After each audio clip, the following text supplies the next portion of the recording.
সমনীয়াৰ লগত থাকি আধ্যাত্মিক জীৱনৰ সৈতে বিলীন হৈ গৈছিল এই বানপ্ৰস্থ আশ্ৰমৰ সংখ্যা আধুনিক সমাজত সলনি হ'ল যদিও চৰকাৰীসকলৰ বেলিকে অভাৱৰ পিছত নিজৰ ঘৰতে অভাৱ নোহোৱাকৈ থকাৰ ব্যৱস্থাই হৈছে পেঞ্চন সেই কাৰণে আমাৰ অসমৰ যিসকল কৰ্মচাৰী আছে এই আইডিঅলজি যদি আমি যাওঁ মোৰ বোধেৰে ভাল হ'ব নাই স্যাৰ মোৰ ডিমান্ডটো ক'বলৈ দিয়ক না আপুনি মই কৈছো this is 301 please listen to me this is 301 you just read the rule আপুনি যেটো কথা কৈছে তাত কোনখিনি পৰামৰ্শ দিয়ে that is important description we all people know এটো যে ডিফিকাল্টিজ হৈছে আমাৰ স্যাৰ অনুৰোধটো হ'ল আপোনাৰ জৰিয়তে মাননীয় মন্ত্ৰীমহোদয় নতুন পেঞ্চন আঁচনি প্ৰত্যাহাৰ কৰি অসমৰ ক্ষেত্ৰত নতুন পেঞ্চন আঁচনি প্ৰত্যাহাৰ কৰি 1969 চনৰ পেঞ্চন সেৱা বিধিৰ অধীনত নতুনকৈ প্ৰাদেশিকৃত শিক্ষক কৰ্মচাৰীসকলক পুৰণি পেঞ্চন দিয়াৰ ব্যৱস্থা কৰা হওক এইটো স্যাৰ আমাৰ দাবী ঠিক আছে নাম্বাৰ 2 দাবী এইটো লাষ্ট স্যাৰ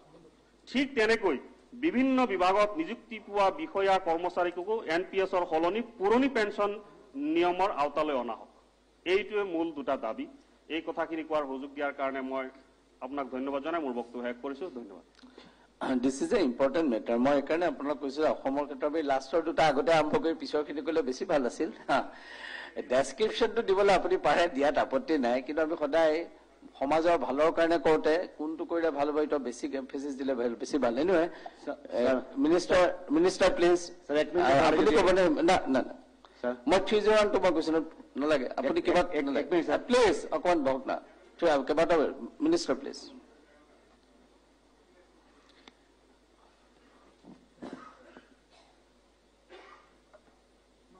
মাননীয় অধ্যক্ষ মহোদয় সম্মানীয় সদস্যগৰাকীয়ে এনপিএছ বা নেশ্যনেল পেঞ্চন স্কিমৰ ওপৰত আগবঢ়োৱা পৰামৰ্শখিনি আমি সকলোৱে শুনিছো নেশ্যনেল পেঞ্চন স্কিম 2004 চনৰ পৰা সমগ্ৰ দেশতে প্ৰৱৰ্তন কৰা হৈছে আৰু এটো আমাৰ অসমৰ ৰাজ্য চৰকাৰৰ এটা সিদ্ধান্ত নহয় এটো এটা ৰাষ্ট্ৰীয় সিদ্ধান্ত যাৰ লগত আমি সকলোৱে যোগ দিছো যদিও আমি 2005 চনৰ পিছৰ নিযুক্তিপ্ৰাপ্ত কৰ্মচাৰীসকলে ন্যাশনাল পেনশন স্কিম পাব বুলি আমি কৈছিলো আমি সেই ধৰণে আগবাঢ়িছিলো এই এনপিএছৰ মেইন যেটো কম্পোনেন্ট আমাৰ সম্মানীয় বিধায়ক গৰাকীয়ে কৈছে যে এজন কৰ্মচাৰীয়ে নিজৰ দৰমহাৰ 10% ধন এনপিএছত জমা থব লাগে আৰু সমানুপাতিকভাৱে ৰাজ্য চৰকাৰেও প্ৰতিজন কৰ্মচাৰী বিপৰীতে 10% ধন জমা দিব লাগে 2005 চনৰ পৰা 2010 চনলৈ আমাৰ ৰাজ্য চৰকাৰে কোনো ধৰণৰ প্ৰিমিয়াম দিয়া নাছিল কৰ্মচাৰী দৰমহা বিলাক আমি কাটি গৈছিল আৰু তাৰ পৰিৱৰ্তে আমাৰ যেটো অংশ সেই অংশটো আমি দিয়া নাছিল হেহতিয়াভাৱে আমি এই এনপিএছত থকা কৰ্মচাৰীৰ অভাৱ অভিযোগ বিলাক শুনাৰ পিছত আমি হেহতিয়াভাৱে কিছু ব্যৱস্থা লৈ ৰাজ্য চৰকাৰে নিজৰ অংশ যিমান টকা জমা দিবলগীয়া আছিল ইতিমধ্যে আমি সিমান টকা জমা দিছো এনপিএছত কিছুমান সংশোধন আহিছে ইমান দিনে ব্যৱস্থাটো আছিল যে 10% কৰ্মচাৰীয়ে দিব আৰু 10% তেওঁৰ এমপ্লয়াৰ ষ্টেট গভৰ্ণমেন্ট বা সেন্ট্ৰেল গভৰ্ণমেন্টে জমা দিব বৰ্তমান কেন্দ্ৰীয় চৰকাৰে নিৰ্দেশ দিছে যে ৰাজ্য চৰকাৰে 15% জমা দিব লাগিব against the 10% contribution of the employee তাৰ ফলত বৰ্তমান এনপিএছত এজন কৰ্মচাৰীৰ ক্ষেত্ৰত 25% পুঁজি জমা হ'ব গ্ৰেচুইটিৰ ক্ষেত্ৰতো কিছু নতুন কথা আমালৈ আহিছে যাৰ ফলত এনপিএছৰ কৰ্মচাৰী এজনে অৱসৰ লোৱাৰ লগে লগে এটা গ্ৰেচুইটিও নিৰ্দিষ্ট গ্ৰেচুইটি এটা পোৱাৰ দিশত এই স্কিমটো আগবাঢ়িছে আমাৰ অসমত এটা আমি টিপিক্যাল প্ৰব্লেম এটা পাইছো কেন্দ্ৰীয় চৰকাৰে যেতিয়া NPS আঁচনি আনিছিলে তেতিয়া তেওঁলোকৰ এটা হিচাপ আছিলে যে চৰকাৰী কৰ্মচাৰী যদি চৰকাৰী চাকৰিত জমা দিয়ে অংশ লয় তেওঁলোকে মিনিমাম সাৰ্ভিস পিৰিয়ড এটা কৰিব অৰ্থাৎ কৰ্মচাৰী বা ভাৰতৰ আন ৰাজ্যবিলাকত চৰকাৰী কৰ্মচাৰী যোগদানৰ ঊৰ্ধ্বতম সীমা 30 ইয়াৰ্স বা তাৰ আশে-পাশে তাৰ ফলত যেতিয়া আন ৰাজ্যৰ বা কেন্দ্ৰীয় কৰ্মচাৰীসকলে অৱসৰ হ'ব তেতিয়া তেওঁলোকৰ এটা ডিসেন্ট গভৰ্নমেন্ট সাৰ্ভিস এটা তেওঁলোকৰ লগত থাকিব which is almost 30 years আৰু 30 বছৰত যদি চৰকাৰী কৰ্মচাৰীৰ 25% টকা এই ন্যাশনাল পেনশন ৰেগুলেটৰী ফাণ্ডৰ ওচৰত জমা হৈ থাকে তাৰ যিটো ৰিইনভেষ্টমেন্ট এইটো equal almost equivalent two government pension হয় আৰু যিসকলে অপচনত অকনমান ৰিস্ক ফেক্টৰ হাতত লৈ অপচন দিয়ে তেওঁলোকে কেতিয়াবা নৰ্মেল পেনশনতকৈ বেছিও পেনশন তেওঁলোকে পাব কিন্তু অসমত যোৱা কিছুদিনত আমাৰ 2013 চনত প্ৰাদেশিকৃত হোৱা শিক্ষকসকলে অৱসৰ পোৱাৰ পিছত তেখেতসকলে যি NPS পাইছে সেই NPSৰ টকাৰ পৰিমাণ অতি কম হোৱাৰ কাৰণে ৰাজ্যৰ কৰ্মচাৰীসকলৰ মাজত এটা পেনিক ৰিয়েকশন হোৱা আমি দেখা পাইছো তাৰ মূল কাৰণটো হ'ল যে আমি 2013 চনত যিবিলাক প্ৰাদেশিকৃত কৰিছিলো যিসকলত তেওঁলোকৰ সাৰ্ভিস পিৰিয়ড এবছৰ 2 বছৰ বা 3 বছৰ আছিল বা আজিও আমি যাক প্ৰাদেশিকৃত কৰিম তেওঁলোকক যেহেতু আমি ৰেট্ৰস্পেক্টিভ এফেক্টৰ পৰা প্ৰাদেশিকৰণ নকৰো প্ৰস্পেক্টিভ এফেক্টৰ পৰা প্ৰাদেশিকৰণ কৰো সেইভাবে তেওঁলোকক যেতিয়া প্ৰাদেশিকৰণ কৰা হয় চাকৰি মাত্ৰ 2 বছৰ 3 বছৰ থাকে আৰু NPSত খুব কম টকা জমা হয় তাৰ ফলত তেওঁলোকে স্বাভাৱিকভাৱে অতি কম টকা পেনশন হিচাপে পাই আছে আৰু সেই চেকবিলাক ৰাজ্যৰ কৰ্মচাৰীবিলাকৰ সকলৰ মাজত সেই চেকবিলাক বা বেংক ডিটেইলছ বিলাক প্ৰচাৰ হোৱাৰ কাৰণে এটা আতংকৰ পৰিবেশ এটা সৃষ্টি হৈছে কিন্তু চৰকাৰৰ ফালৰ পৰা আমি ক'ব খোজো যে যিসকল নৰ্মেল এমপ্লয় 30 বছৰত যোগদান কৰিব 35 বছৰত যোগদান কৰিব ইভেন যোনে 40 বছৰতো যোগদান কৰিব তেওঁলোকৰ 20 বছৰ চাকৰি তেওঁলোকৰ একাউণ্টত থাকিব আৰু 20 বছৰ নিৰন্তৰভাৱে 25% অফ দা স্যালাৰি যেতিয়া জমা হ'ব তেওঁলোকৰ পেনশনৰ পৰিমাণ বৃদ্ধি হ'ব বা তেওঁলোকৰ পেনশনৰ পৰিমাণ চৰকাৰে যি ধৰণে হিচাপ দিছে সেই ধৰণে পেনশনৰ পৰিমাণ দেখা যাব সেইভাবে আমি ভাবো যে বৰ্তমান এটা আমাৰ সন্মুখত সমস্যা হৈছে যে বহুত এতিয়া দাবী কৰে যে ৰিক্ৰুটমেন্ট এজটো বঢ়াব লাগে 42 কৰিব লাগে 43 কৰিব লাগে 45 কৰিব লাগে কিন্তু যিমানে আমি আপাৰ এজত ৰিক্ৰুটমেন্ট কৰিম যে 45 বছৰলৈকে আমি ৰিক্ৰুটমেন্টৰ সময় লৈ যাম এই যিসকল মানুহ ৰিক্ৰুট হ'ব তেওঁলোকে নিজৰ যিটো নিয়মত কোনোবাই ব্যৱসায় কৰিছিল কোনোবাই টিউশন কৰিছিল সেই জীৱন বাদ দি যেতিয়া চৰকাৰী কৰ্মচাৰী হিচাপে আহিব 15 বছৰত চাকৰি কৰাৰ পিছত যেতিয়া তেওঁলোকে পেনশনৰ এমাউন্ট পাব খুব কম পাব তেতিয়া তেওঁলোকৰ মনত এটা অনিশ্চয়তাৰ পৰিবেশ সৃষ্টি হ'ব হেতু স্বাভাৱিক কিন্তু ভাৰতৰ আন ৰাজ্যবিলাকৰ কৰ্মচাৰীসকলে সম্পূৰ্ণ 30 বছৰ চাকৰি কৰে কাৰণে তেওঁলোকৰ কোনো অনিশ্চয়তাৰ পৰিবেশ সৃষ্টি নহয় ইভেন এই প্ৰাদেশিকৰণ প্ৰভিন্সিয়েলাইজেশ্যন এই ব্যৱস্থাবিলাকো ভাৰতৰ আন কোনো ৰাজ্যত নাই বাবে এই ধৰণৰ আতংক আন কোনো ৰাজ্যত হোৱা নাই অসমৰ এই স্পেচিয়েল সমস্যাবিলাকৰ কাৰণে আমি ট্ৰেনজিশন পিৰিয়ডটোত কিছু আমি সমস্যা পাই গৈ থাকিম মোৰ দৃষ্টিত যে এসময়ত আমি যেতিয়া এই নিয়মত আমি যোগ দিছিলো সেই সময়ত ৰাজ্য চৰকাৰে অসমৰ স্পেচিয়েল প্ৰবলেমখিনি NPS যেতিয়া আমি বনাইছিলো সেই সময়ত কেন্দ্ৰৰ দৃষ্টিগোচৰ কৰাৰ প্ৰয়োজন আছিল কিন্তু যেহেতু কেন্দ্ৰৰ দৃষ্টিগোচৰ সেই সময়ত নহল আৰু NPS এটা ৰাষ্ট্ৰীয় ব্যৱস্থা হিচাপে প্ৰচলিত হৈ গল, এতিয়া আমি তাৰ পৰা ওলাই আহিব নোৱাৰো। কিন্তু অসমৰ কৰ্মচাৰীয়ে যিখিনি অসুবিধা পাইছে বা বিশেষকৈ প্ৰাদেশিকৃত শিক্ষকসকলে যিখিনি অসুবিধা পাইছে, সেই বিষয়ে আমি কেন্দ্ৰীয় চৰকাৰৰ দৃষ্টিগোচৰ কৰাৰ বাবে আমি সিদ্ধান্ত লৈছো। যদি তেওঁলোকে কিবা সংশোধিত ব্যৱস্থা কৰে, তেতিয়ালে আমি নিশ্চয় কিছু তাৰ সুফল লাভ কৰিব পাৰিম। ইতিমধ্যে গোটেই দেশতে NPS-ত থকা কৰ্মচাৰীসকলে কেন্দ্ৰীয় চৰকাৰক বিভিন্ন স্মাৰক পত্ৰ দিছে NPS ব্যৱস্থাটোৰ কিছু সংশোধনৰ বাবে।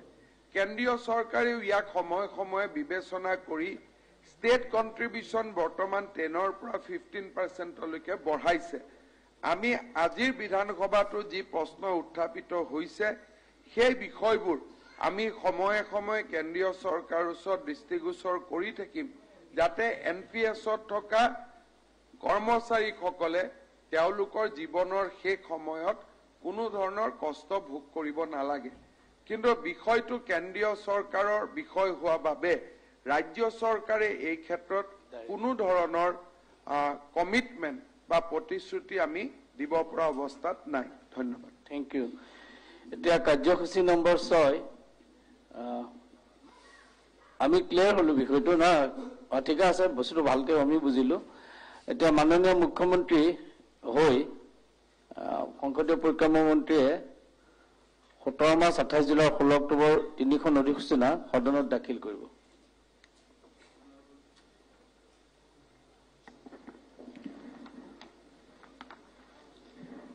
Honorable Speaker, sir, I beg to, on behalf of Honorable Chief Minister, I beg to play 3 numbers of extraordinary gazette notification of Power Department, Government of Assam, dated 17th March 2028, July 2020, and 16th October 2020.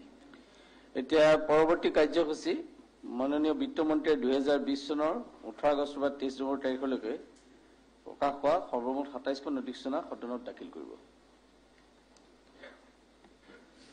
মাননীয় অধ্যক্ষ মহোদয়, মই 2020 চনৰ 18 আগষ্টৰ পৰা 23 নৱেম্বৰ তাৰিখলৈকে সৰ্বমুঠ 27খন অধিসূচনা সদনত দাখিল কৰিলো। কাৰ্যসূচী নম্বৰ 8 এতিয়া মাননীয় মুখ্যমন্ত্ৰী হৈ সংসদীয় পৰিক্ৰমা মন্ত্ৰীয়ে 2019-20 আসাম ইনফৰমেশ্যন কমিশ্যনৰ এনুৱেল ৰিপৰ্ট প্ৰদান কৰিব।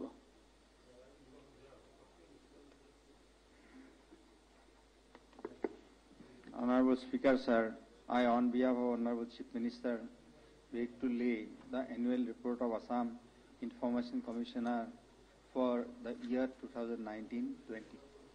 পুনৰ আপুনি বুটকৰ 9 number item Assam electricity regulatory কমিশ্যনৰ প্ৰতিবেদন দাখিল কৰিব।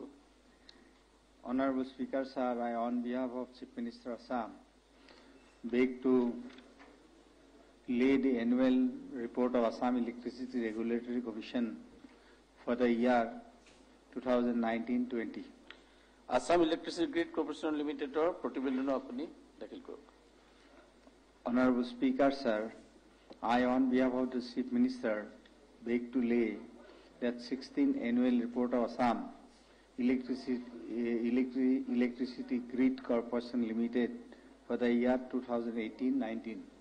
এতিয়া পুনৰ 18-19 চনৰ আসাম পাৱাৰ জেনেৰেশ্যন কৰ্পোৰেশ্যন লিমিটেডৰ হিচাপ পৰীক্ষাৰ Honorable Speaker, sir, I, on behalf of Honorable Chief Minister, beg to lay the annual report and accounts of Assam Power Generation Corporation Limited for the year 2018-19. এতিয়া মাননীয় বিত্তমন্ত্ৰী অসম বিত্তীয় নিগমৰ 2019 চনৰ 31 মাৰ্চত সমাপ্ত হোৱা বছৰৰ পৃথক হিচাপ পৰীক্ষা প্ৰতিবেদনৰ ওপৰত হিচাপৰ প্ৰমাণপত্ৰ সদনত দাখিল কৰিব। অধ্যক্ষ মহোদয়, মই অসম বিত্তীয় নিগমৰ 2019 চনৰ 31 মাৰ্চত সমাপ্ত হোৱা বছৰৰ পৃথক হিচাপ পৰীক্ষাৰ প্ৰতিবেদনৰ ওপৰত হিচাপৰ প্ৰমাণপত্ৰ সদনত দাখিল কৰিলো। এতিয়া সমবায় মন্ত্ৰীয়ে 2014-15, 15-16 আৰু 16-17 আসাম ষ্টেট ৱেয়াৰহাউচিং কৰ্পোৰেশ্যনৰ 3টা বাৰ্ষিক প্ৰতিবেদন সদনত দাখিল কৰিব। মাননীয় অধ্যক্ষ মহোদয়, মই 2014-15, 2015-16 আৰু 2016-17 চনৰ অসম ৰাজ্যিক পণ্যাগাৰ নিগমৰ 53তম, 54তম আৰু 55তম বাৰ্ষিক প্ৰতিবেদন 3খন সদনত দাখিল কৰিলো। Thank you. এতিয়া মাননীয় বিত্তমন্ত্ৰীয়ে 2020-21 চনৰ পৰিপূৰক দাবী আৰু পৰিপূৰক বিনিয়োজনসমূহৰ তালিকা সদনত উপস্থাপন কৰিব। মাননীয় অধ্যক্ষ মহোদয়, মই 2020-2021 চনৰ পৰিপূৰক দাবী আৰু পৰিপূৰক বিনিয়োজনসমূহৰ তালিকা সদনত উপস্থাপন কৰিম। এতিয়া কাৰ্যসূচী নম্বৰ 15, মাননীয় মুখ্যমন্ত্ৰীয়ে দ্য আসাম কপিটো চাৰ্কুলেট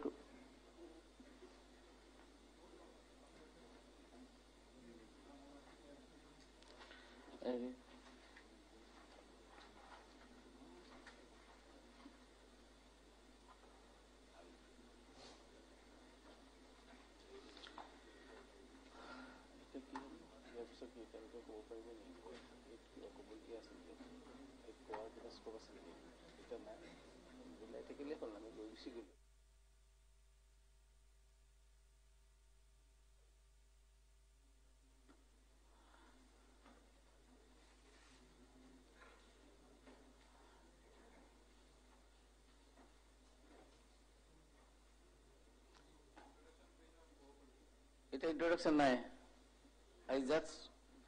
আজি বেন বিলখন প্লেছে কৰিছে, ইন্ট্ৰডিউচ অন্য কৰিব চাগে, আজি কৈ আগত থাকিছে নেকি? This not, I think not introduction stage নহয়, উত্থাপন কৰিবৰ কাৰণে কৰিছে। উত্থাপনটো পঢ়িলে কাইলৈতো আৰম্ভত ক'ব পাৰিব না, পাছৰ আগতে পাৰিব, কনচিডাৰেশ্যন ষ্টেজত ক'ব। আমি যেতিয়া আলোচনা কৰোঁ কনচিডাৰেশ্যন ষ্টেজ এটা থাকে ন, সেইকাৰণে এটেণ্ডে কৰিব লাগিব, আমি লাষ্টতো কৰিব লাগিব। 2টা বজাৰ পৰা আমি কাইলৈ যেতিয়া 2টা বাজিব আমি ডিছকাশ্যনবিলাক আমি বন্ধ কৰিম, কৰি পেলাই আমি এপ্ৰপ্ৰিয়েশ্যন বিল এখন আনিব লাগিব না।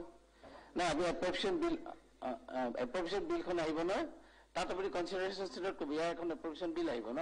নাই ছাৰ, নাই, আমি কথাটো কৈছো যে এইটো ষ্টেজত কোৱাৰ প্ৰভিজন নাই। ঠিক আছে, নাই নেকি ছাৰ? নাই এতিয়া নাই আপোনাক, সেইকাৰণে এইটো ছাপ্লিমেণ্টাৰী ডিমাণ্ড নাই, এইটো আপোনাক কাইলৈ এপ্ৰপ্ৰিয়েশ্যন বিলখন যেতিয়া তেওঁ উপস্থাপন কৰিব আমি ডিছকাছ কৰিম তাত। মই অহাকালি দেখাম আপোনাক যে পাৰ্লিমেণ্ট মিনিষ্টাৰ আপোনাৰ অপিনিয়নটো কি? আপোনাৰ অপিনিয়ন কি? এতিয়াতো মই ভাবিছো আজি তেওঁ প্লেচ কৰিলে, হাউচত প্লেচে কৰিছে, কাইলৈ এতিয়া কনচিডাৰেশ্যন যে গোটেইখিনি ডিমাণ্ড আহিব তেতিয়া তাত কনচিডাৰেশ্যন ষ্টেজত ডিটেইলছ ক'ব পাৰিব, একো দিগদাৰ নাই। মই আপোনাৰ অপিনিয়ন আচলতে অপিনিয়নটো এনেকুৱা যে ছাপ্লিমেণ্টাৰী ডিমাণ্ডখন প্লেচ কৰাৰ পিছত যিখন এপ্ৰপ্ৰিয়েশ্যন বিল অহাকালি আহিব, তাত প্ৰয়োজন হোৱাৰ পিছত সেই বিলখনৰ কনচিডাৰেশ্যন ষ্টেজত সকলো কথা ক'ব থাকিলে সকলো ক'ব পাৰে। ছাৰ কনচিডাৰেশ্যন ষ্টেজত তেতিয়া আৰু তাৰপিছত আমাৰ এমেণ্ডমেণ্ট যি থাকিব তাৰ ওপৰতো ক'ব পাৰিম। নহয়, কনচিডাৰেশ্যন তেতিয়া এপ্ৰপ্ৰিয়েশ্যন বিলখন আহিব লাগিব। আজি আপোনাক কিতাপখন দিছে, বিলখনৰ সময়ত আমি একো কোৱাৰ প্ৰভিজন নাই। নাই, এতিয়া নাই, মই জনাত নাই। সেইকাৰণে এতিয়া next item number 15, Assam official language amendment bill 2020 উত্থাপন কৰিব সদনৰ। ৰ'ব, এইটো বিলখন আহক, অফিচিয়েল লেংগুৱেজ বিল আহিব ন, এতিয়া পাব।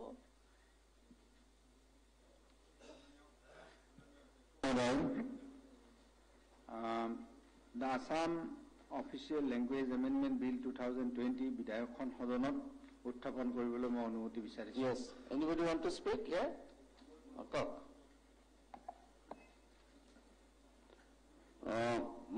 অধ্যক্ষ মহোদয়,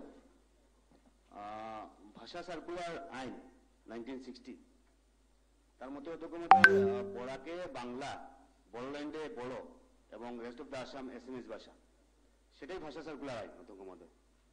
তো বিশেষ করে দেখতে পারলাম যে বড়ো ভাষাকে সহযোগী ভাষা হিসাবে স্বীকৃতি দেওয়া হয়েছে। ধন্যবাদ জানাই অধ্যক্ষ মহোদয়।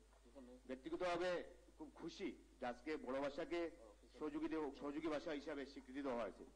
অধ্যক্ষ মহোদয়, আপনাদের তথ্য মতে যে বিধানসভায় যে কোয়েশন করেছিলাম সেটা যে রিপ্লাই আনসার কোয়েশন 15, সেই কোয়েশনের রিপ্লাইয়ে এছএমএছ স্পিকিং 1,50,000 অধিক। অতএব বেঙ্গলির জনসাধারণ স্পিকিং হচ্ছে গিয়ে 90,24,000 অধিক, বড় 1,41,000 অধিক।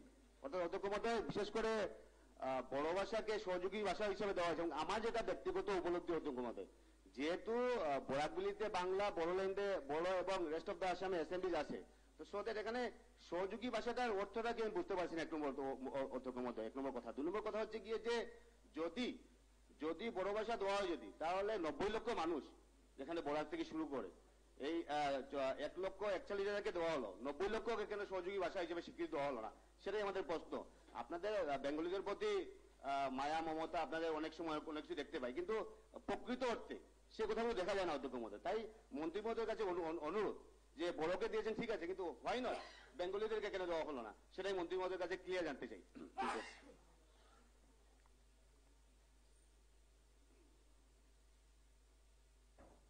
মিনিস্টার।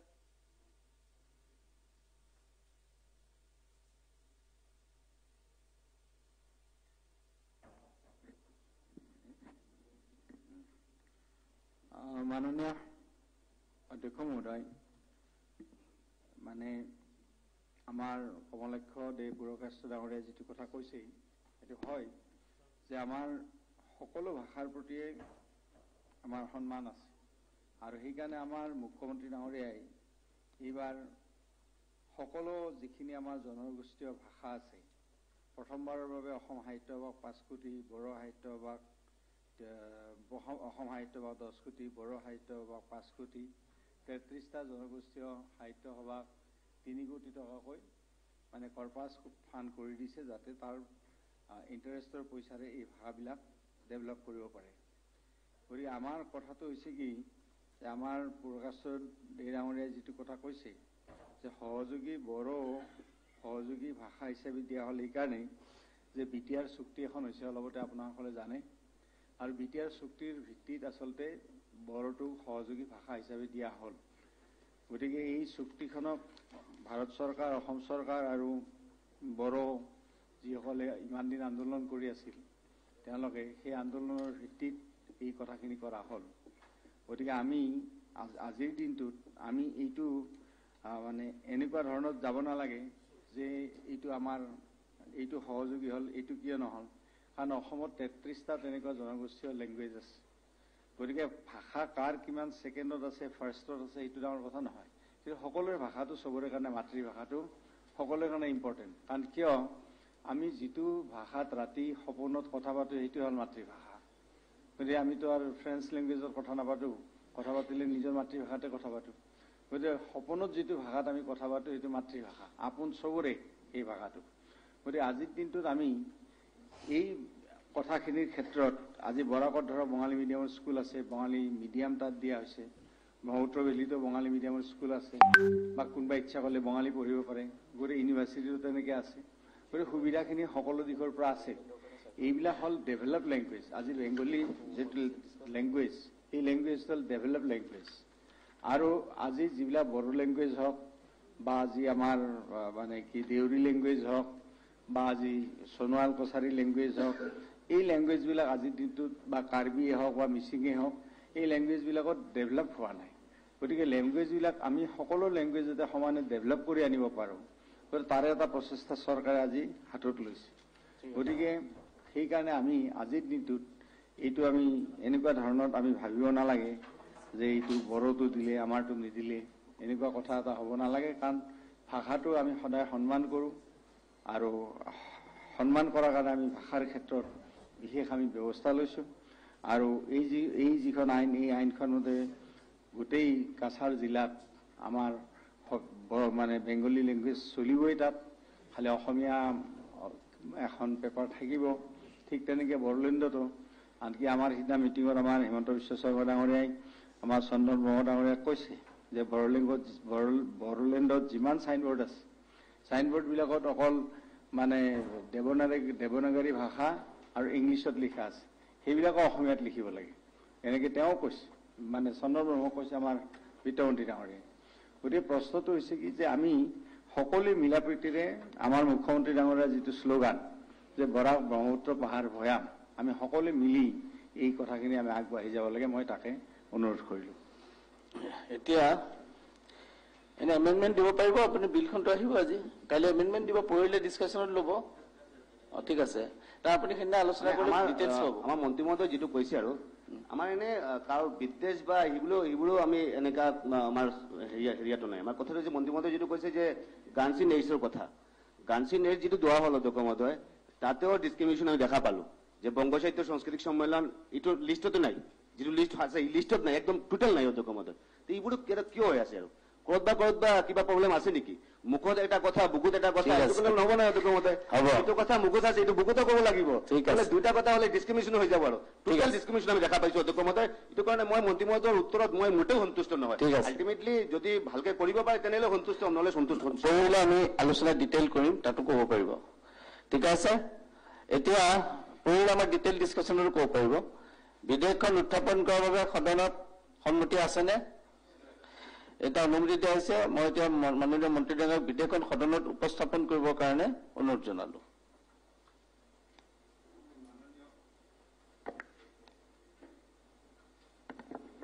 মাননীয় অধ্যক্ষ মহোদয়, বহুত কাগজ গোট খাইছে নহয়। আইটেম নম্বৰ 15 মাননীয় অধ্যক্ষ মহোদয়, Assam official language amendment bill 2020 বিধেয়কখন মই সদনত উত্থাপন কৰিলোঁ। এতিয়া ভাৰপ্ৰাপ্ত সচিবে বিধেয়কৰ শিৰোনামা পঢ়িব।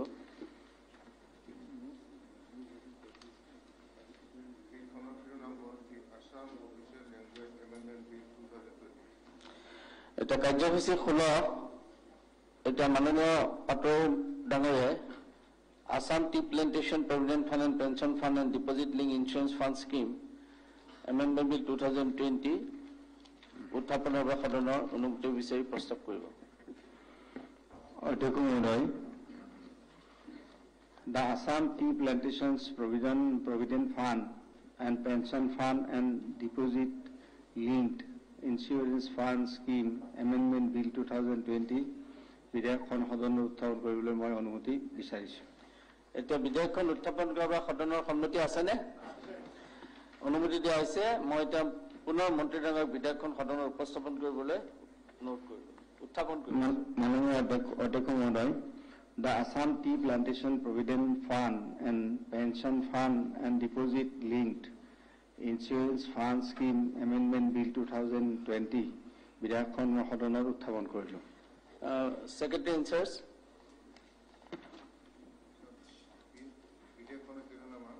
Assam Tea Plantations Provident Fund and Pensions Fund and Deposit Linked Insurance Fund Scheme Amendment Bill 2020. এতিয়া আইটেম নম্বৰ 17, মই উদ্যোগ আৰু বাণিজ্য মন্ত্ৰীক Assam ease of doing business amendment bill 2020 উত্থাপন কৰাৰ বাবে সদনত অনুমতি বিচাৰিবলৈ অনুৰোধ কৰিলোঁ। মাননীয় অধ্যক্ষ মহোদয়, the Assam Ease of Doing Business Amendment Bill 2020 বিধেয়কখন সদনত উত্থাপন কৰিবলৈ মই অনুমতি বিচাৰিছোঁ। কিবা আছে নেকি? এতিয়া বিধেয়কখন উত্থাপন কৰাৰ বাবে সদনে সন্মতি দিবনে? দিয়া যায় নাই? বৰ বেছি দেৰি হোৱা নাই নহয়, প্ৰথম দিনতে এইটো হ'লে কি হ'ব? আচ্ছা, মই মাননীয় উদ্যোগ মন্ত্ৰীক বিলখন সদনত উত্থাপন কৰিবলৈ অনুৰোধ জনালো। মাননীয় অধ্যক্ষ মহোদয়, the Assam Ease of Doing Business Amendment Bill 2020 বিধেয়কখন মই সদনত উত্থাপন কৰিলোঁ। এতিয়া ভাৰপ্ৰাপ্ত সচিবে শিৰোনামা পঢ়িব।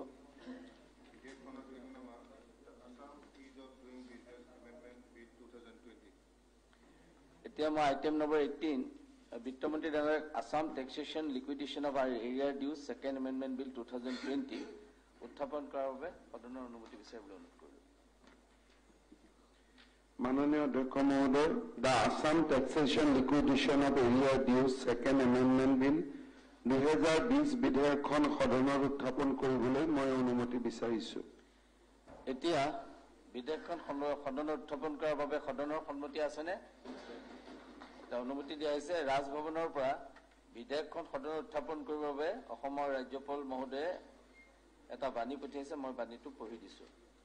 Under the provision of Article 207, Subclause 1 of the Constitution of India, I, Professor Jagdish Mukhi, Governor of Assam, recommend the introduction of the Assam Taxation, Liquidation of Area Dues, Second Amendment Bill 2020 in the Assam Legislative Assembly.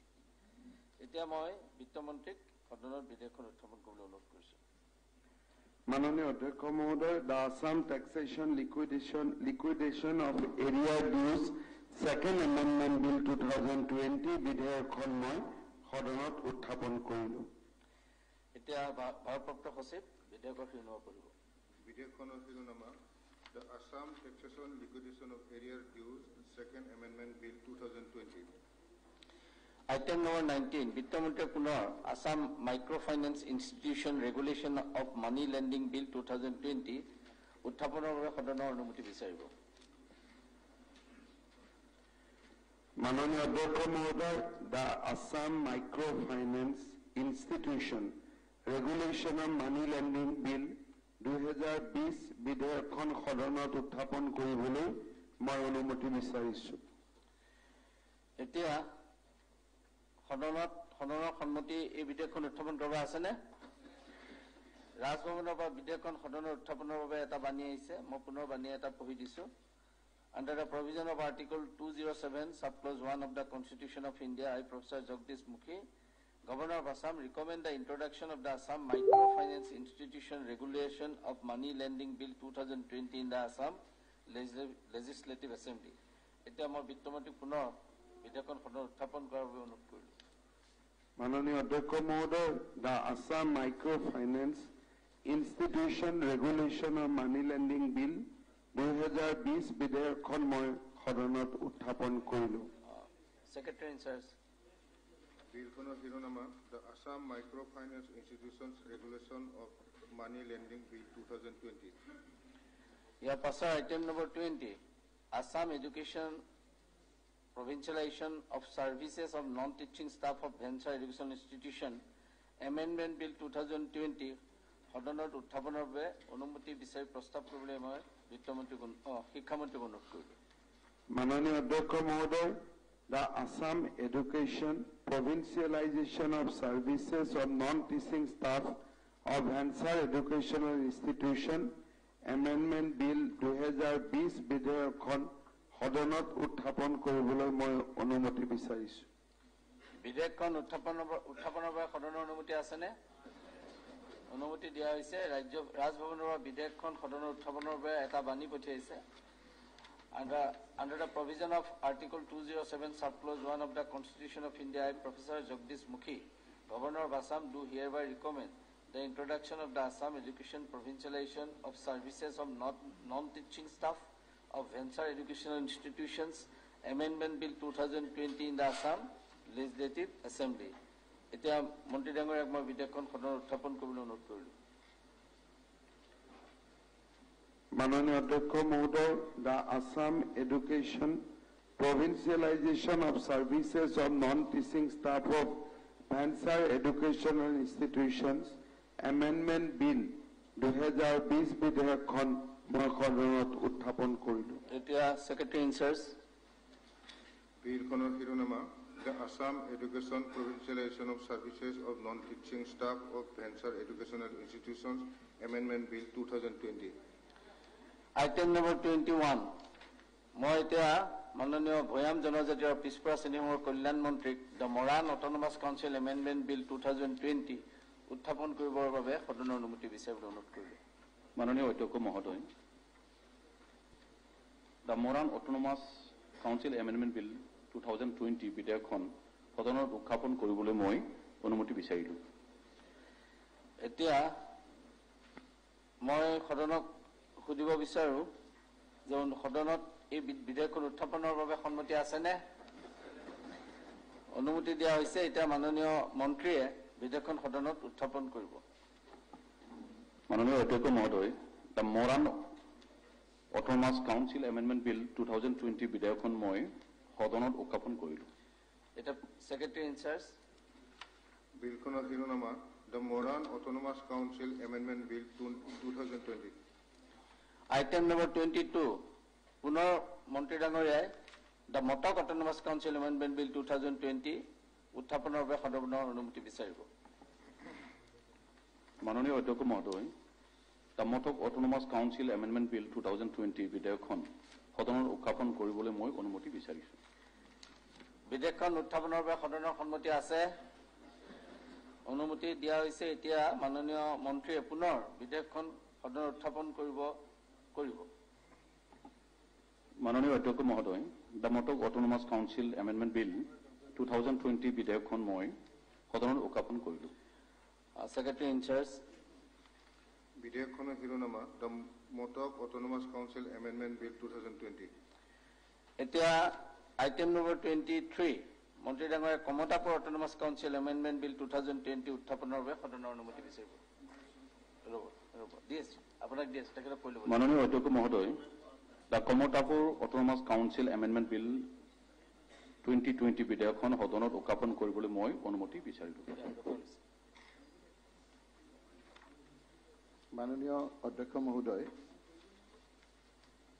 the Moran Autonomous Council Amendment Bill 2020, the Motok Autonomous Council Amendment Bill 2020, the Komotapur Autonomous Council Amendment Bill 2020, in principle, নীতিগতভাৱে আমি এটো সমৰ্থন কৰিছো।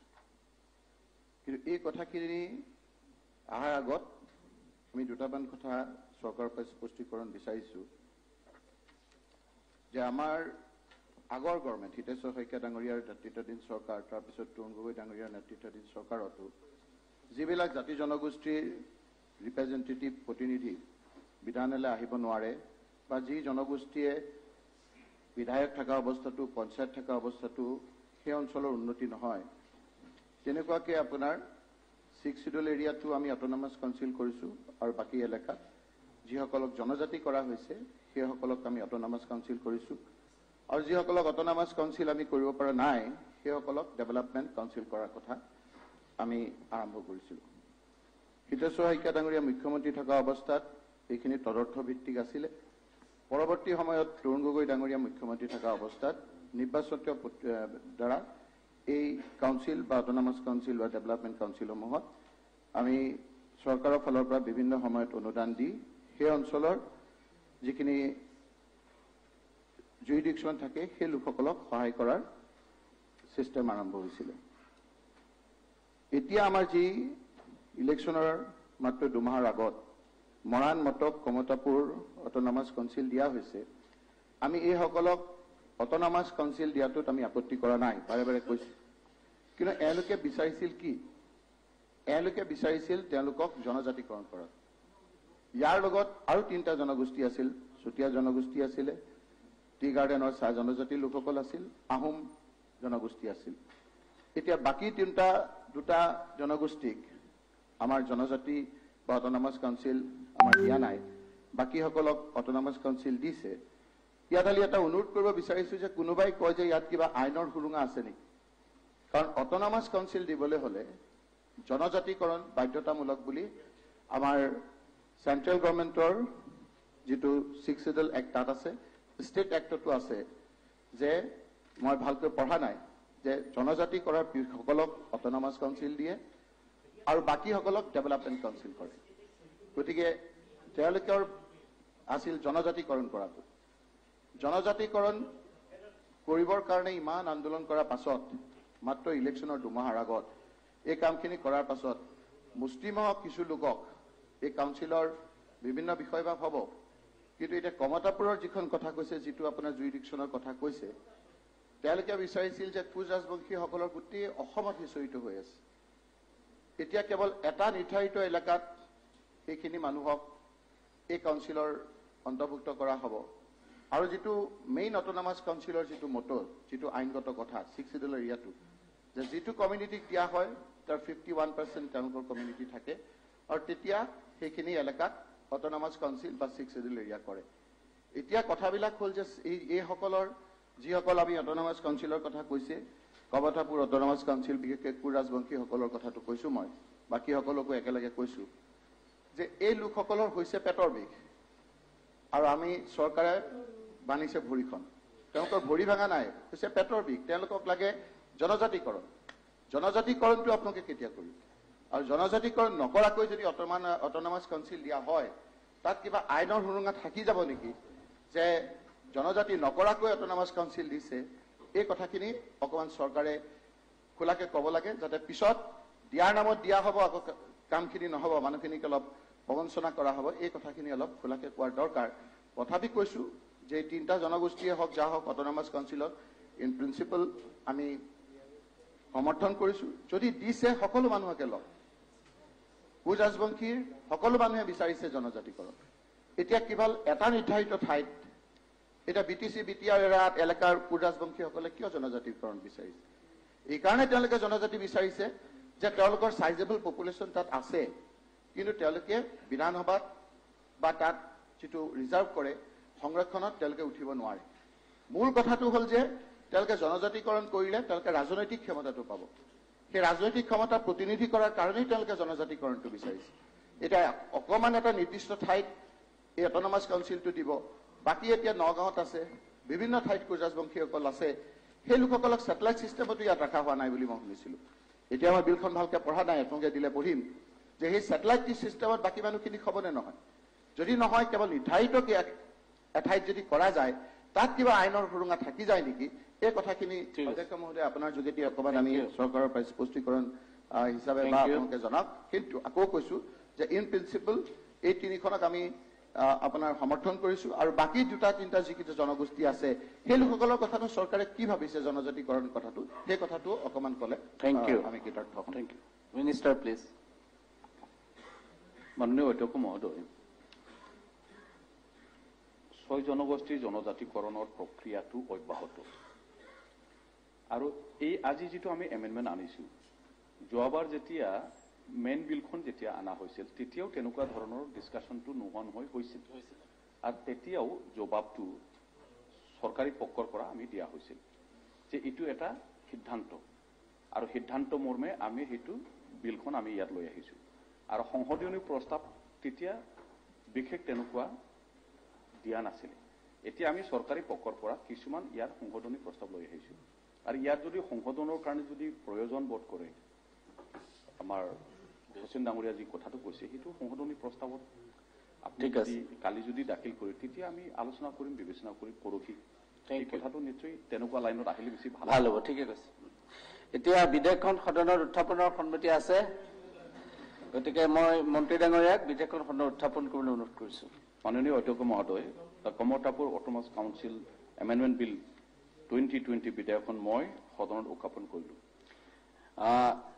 এতিয়া ভাৰপ্ৰাপ্ত সচিবে বিধেয়কৰ শিৰোনামা পঢ়িব। বিধেয়কখনৰ শিৰোনামা the Kamatapur autonomous council amendment bill 2020।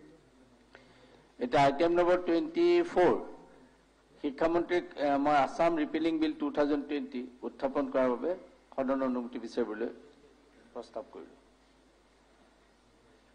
মাননীয় অধ্যক্ষ মহোদয়, দ্য আছাম ৰিপিলিং বিল 2020 বিধেয়কখন সদনত উত্থাপন কৰিবলৈ মই অনুমতি বিচাৰিছো। মাননীয় অধ্যক্ষ মহোদয়, আপোনালোকে বহকচোন, চব বহক। এইটো নিয়ম আছে, দিবই লাগিব। আপোনালোকে একেটা বিধায়িনী দলৰ 4জন একেলগে উঠিলে কেনেকৈ হ'ব? নহয়, সেইটো মোৰ কথা, কাক দিম।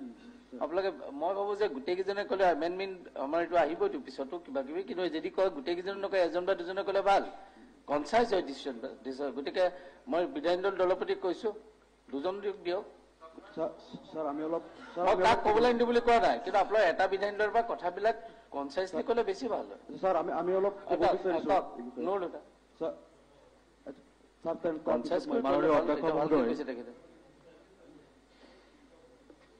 The Assam Repealing Bill 2020 যিটো আনিছে, তাত সাৰ্ভিস আৰু employees and reorganisation of madrasa education, ইয়াত আৰু এটা কৈছে কনভাৰ্ট কৰিব প্ৰভিন্সিয়েলাইজড আৰু প্ৰাইভেট মাদ্ৰাছা। ছাৰ, এই মাদ্ৰাছাসমূহ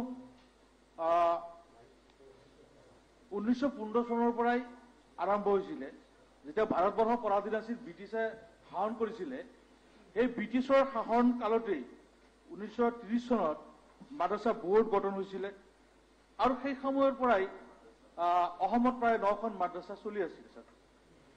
স্বাধীনতাৰ পিছতো আমাৰ ভাৰতবৰ্ষৰ স্বাধীনতাৰ পিছত ৰাজ্যিক মাদ্ৰাছা বোৰ্ডৰ দ্বাৰা মাদ্ৰাছা শিক্ষাৰ উন্নয়নৰ কাম চলি আছে। যে সিনিয়ৰ মাদ্ৰাছা, হাই মাদ্ৰাছা, আৰবী কলেজ এইসমূহ চলি আছে। যিবিলাক পাঠ্যক্ৰম, ইয়াতো পাঠ্যক্ৰম আমাৰ যিবিলাক সাধাৰণ পাঠ্যক্ৰম আমাৰ কলেজত আছে, স্কুলত আছে, সেই পাঠ্যক্ৰমসমূহ সিনিয়ৰ মাদ্ৰাছা, হাই মাদ্ৰাছা আৰু আৰবী কলেজতো আছে। তাত অসমীয়া আছে, ইংৰাজী আছে, বিজ্ঞান আছে, অংক আছে, সমাজবিদ্যা আছে, হিন্দী আছে, লগতে এটা আৰবী পাঠ্যক্ৰম আছে। আৰবীটো এইটো ধৰ্মীয় শিক্ষা চৰকাৰে নিদিয়ে বুলি কৈছে, কিন্তু আৰবীটো ধৰ্মৰ শিক্ষা নহয়, আৰবী এটা ভাষা। আজি আৰবী ভাষা লিখা পঢ়া কৰাৰ পিছত আজি অসমৰ প্ৰায় 1,10,00,000 ওপৰত আমাৰ জনসাধাৰণ আছে। আৰু ইয়াৰ মাজত এই আৰবী ভাষা শিকাৰ পিছত আজি আমাৰ যিবিলাক আৰবীয় দেশ আছে, সেই আৰবীয় দেশসমূহত গৈ তেওঁলোকে জীৱিকা চলাই আছে, তাত চাকৰি কৰি আছে, বহুতে অস্থায়ীভাৱে সংস্থাপন পাইছে। কৰোৰ ডলাৰ আজি ভাৰতবৰ্ষৰ অৰ্থনীতিত যোগান দিছে। আজি আমাৰ যিটো নিবনুৱা সমস্যা, এই নিবনুৱা সমস্যাটো এই আৰবী ভাষাটো জনাৰ কাৰণে বহুতে আজি বিদেশত চাকৰি কৰি এই নিবনুৱা সমস্যাটো বহুখিনি লাঘৱ কৰিব পাৰিছে। যদি এই ভাষাটো আৰবী কলেজ বা সিনিয়ৰ মাদ্ৰাছা বা হাই মাদ্ৰাছা এইখিনি যদি কনভাৰ্ট কৰি দিয়া হয়, আৰবী ভাষাটো যদি নাইকিয়া কৰা হয়, তেতিয়াহ'লে 1,10,00,000 জনসাধাৰণক অন্যায় কৰা হ'ব। গতিকে আমাৰ যিটো স্বাধীনতা, ভাষাৰ স্বাধীনতা যিটো আমাৰ, সেই ভাষাৰ স্বাধীনতাটো খৰ্ব কৰা হ'ব। গতিকে আমি শিক্ষা লওঁতে আজি আমি ইংৰাজী শিক্ষা কৰিছো। ইংৰাজীটো আমাৰ অসমৰ ভাষা নহয়, অসমীয়া ভাষা, আমাৰ অসমৰ অসমীয়া ভাষা। কিন্তু আমি অসমীয়াৰ লগতে আমি হিন্দীও পঢ়িছো, ইংৰাজীও পঢ়িছো, আমি সংস্কৃতো পঢ়িছো, আমি আৰবীও পঢ়িছো।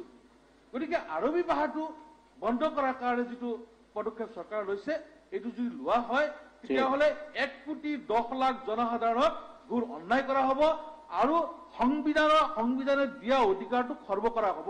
গতিকে আজি মই এইটো অনুৰোধ জনাব বিচাৰিছো যাতে এই বিলটো প্ৰত্যাহাৰ কৰি যিটো শিক্ষাৰ অধিকাৰ, সেই অধিকাৰটো যাতে বৰ্তাই ৰাখে, তাৰ বাবে মই অনুৰোধ জনাইছো।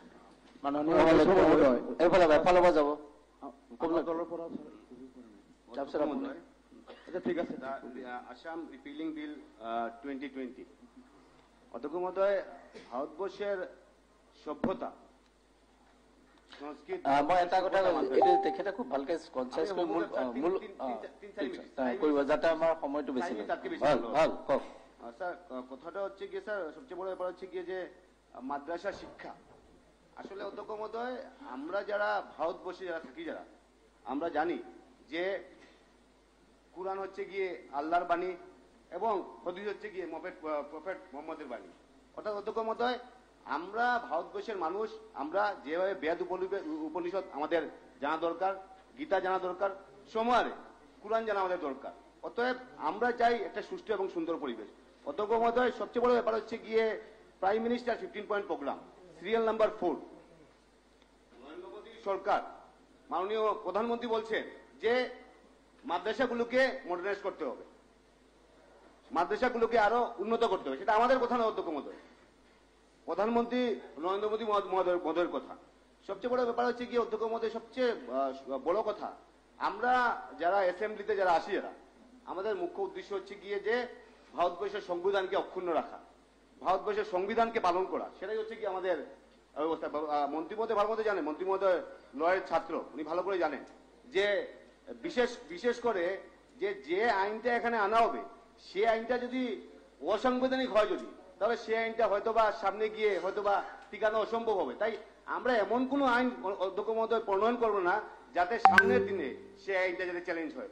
অধ্যক্ষ মহোদয়, আর্টিকেল 25-26, আর্টিকেল 29-30 এইগুলো যদি অধ্যয়ন করা যায় তাহলে দেখা যাবে যে রিলিজিয়াস এডুকেশন যেটা আছে, সেই এডুকেশনের উপর সরকারের তরফ থেকে সব ধরনের সহযোগিতা এবং বিশেষ করে ডিসক্রিমিনেশন যাতে একজনের প্রতি আরেকজনের যাতে বৈষম্যমূলক যাতে কোনো আচরণ না হয় সেদিকে লক্ষ্য রাখা, সেই মর্মে অধ্যক্ষ মহোদয় চলছে। কিন্তু আমরা বর্তমান সময় দেখতে পাচ্ছি যে কিছুটা বৈষম্যের শিকার আমাদের এই ভারতবর্ষে, বিশেষ করে মাদ্রাসা শিক্ষা কমপ্লিটলি রিলিজিয়াস নয় অধ্যক্ষ মহোদয়। ব্যাপারটা হচ্ছে কি সেবার কারিকুলাম থাকে, তাই সেবার যেগুলো আছে সেইগুলো পড়াশোনা হয়। উপরন্ত যদি কেউ যদি অ্যারাবিক শিখে, কেউ যদি সংস্কৃত শিখে, তাহলে তো আপত্তির কিছু নেই অধ্যক্ষ মহোদয়। সবচেয়ে বড় ব্যাপার হচ্ছে কি আমরা সবাই জানি যে 2020-21 বাজেটে আমাদের উত্তরপ্রদেশের সরকার যোগী আদিত্যনাথ স্ট্রং ব্যক্তিত্ব, উনার সরকার 579 কোটি টাকা সেই মাদ্রাসা শিক্ষার জন্য উনি বরাদ্দ করেছেন অধ্যক্ষ মহোদয়। এবং আমরা সবাই জানি যে বানারস হিন্দু ইউনিভার্সিটি, আলিগড় মুসলিম ইউনিভার্সিটি, সেগুলোতে বিভাগ আছে অধ্যক্ষ মহোদয়, সংস্কৃত বিভাগ, আরবিক বিভাগ, সেগুলি বিভাগ আছে অধ্যক্ষ মহোদয়। অতএব আমি বুঝতে পারছি না আজকের দিনে এই বিলটা আনার উদ্দেশ্যটা কি উদ্দেশ্যে এই বিলটা আনা হলো, বা এই বিলটা আনার সঙ্গে সঙ্গে আসামের কি উন্নয়ন হবে, আসামের পরিবেশটা কি ভালো হবে। তো আমি যে বিল আনা হবে সেই বিল আনার উদ্দেশ্য হচ্ছে গিয়ে যে আমরা বিল আনবো, কি জন্য বিল আনবো? মানুষের উপকারের জন্য। আপনার সভ্যতার কথা বলেন, আপনার সংস্কৃতির কথা বলেন, ভারতের সভ্যতা সংস্কৃতি অটুট, এবং ভারতের সভ্যতা সংস্কৃতি আজকের নয়, 500-1000 বছর পুরানা সংস্কৃতি, পুরানা সভ্যতা। অর্থাৎ এই সভ্যতা হচ্ছে গিয়ে একে অন্যকে সহযোগিতা করে। অধ্যক্ষ মহোদয় প্রায় 44টা ভারতবর্ষের রিলিজিয়াস ইনস্টিটিউশন আছে, কলেজ আছে। আমার ব্যক্তিগত কথা যেটা অধ্যক্ষ মহোদয়, আমি ব্যক্তিগত কথা বলছি, বিশেষ করে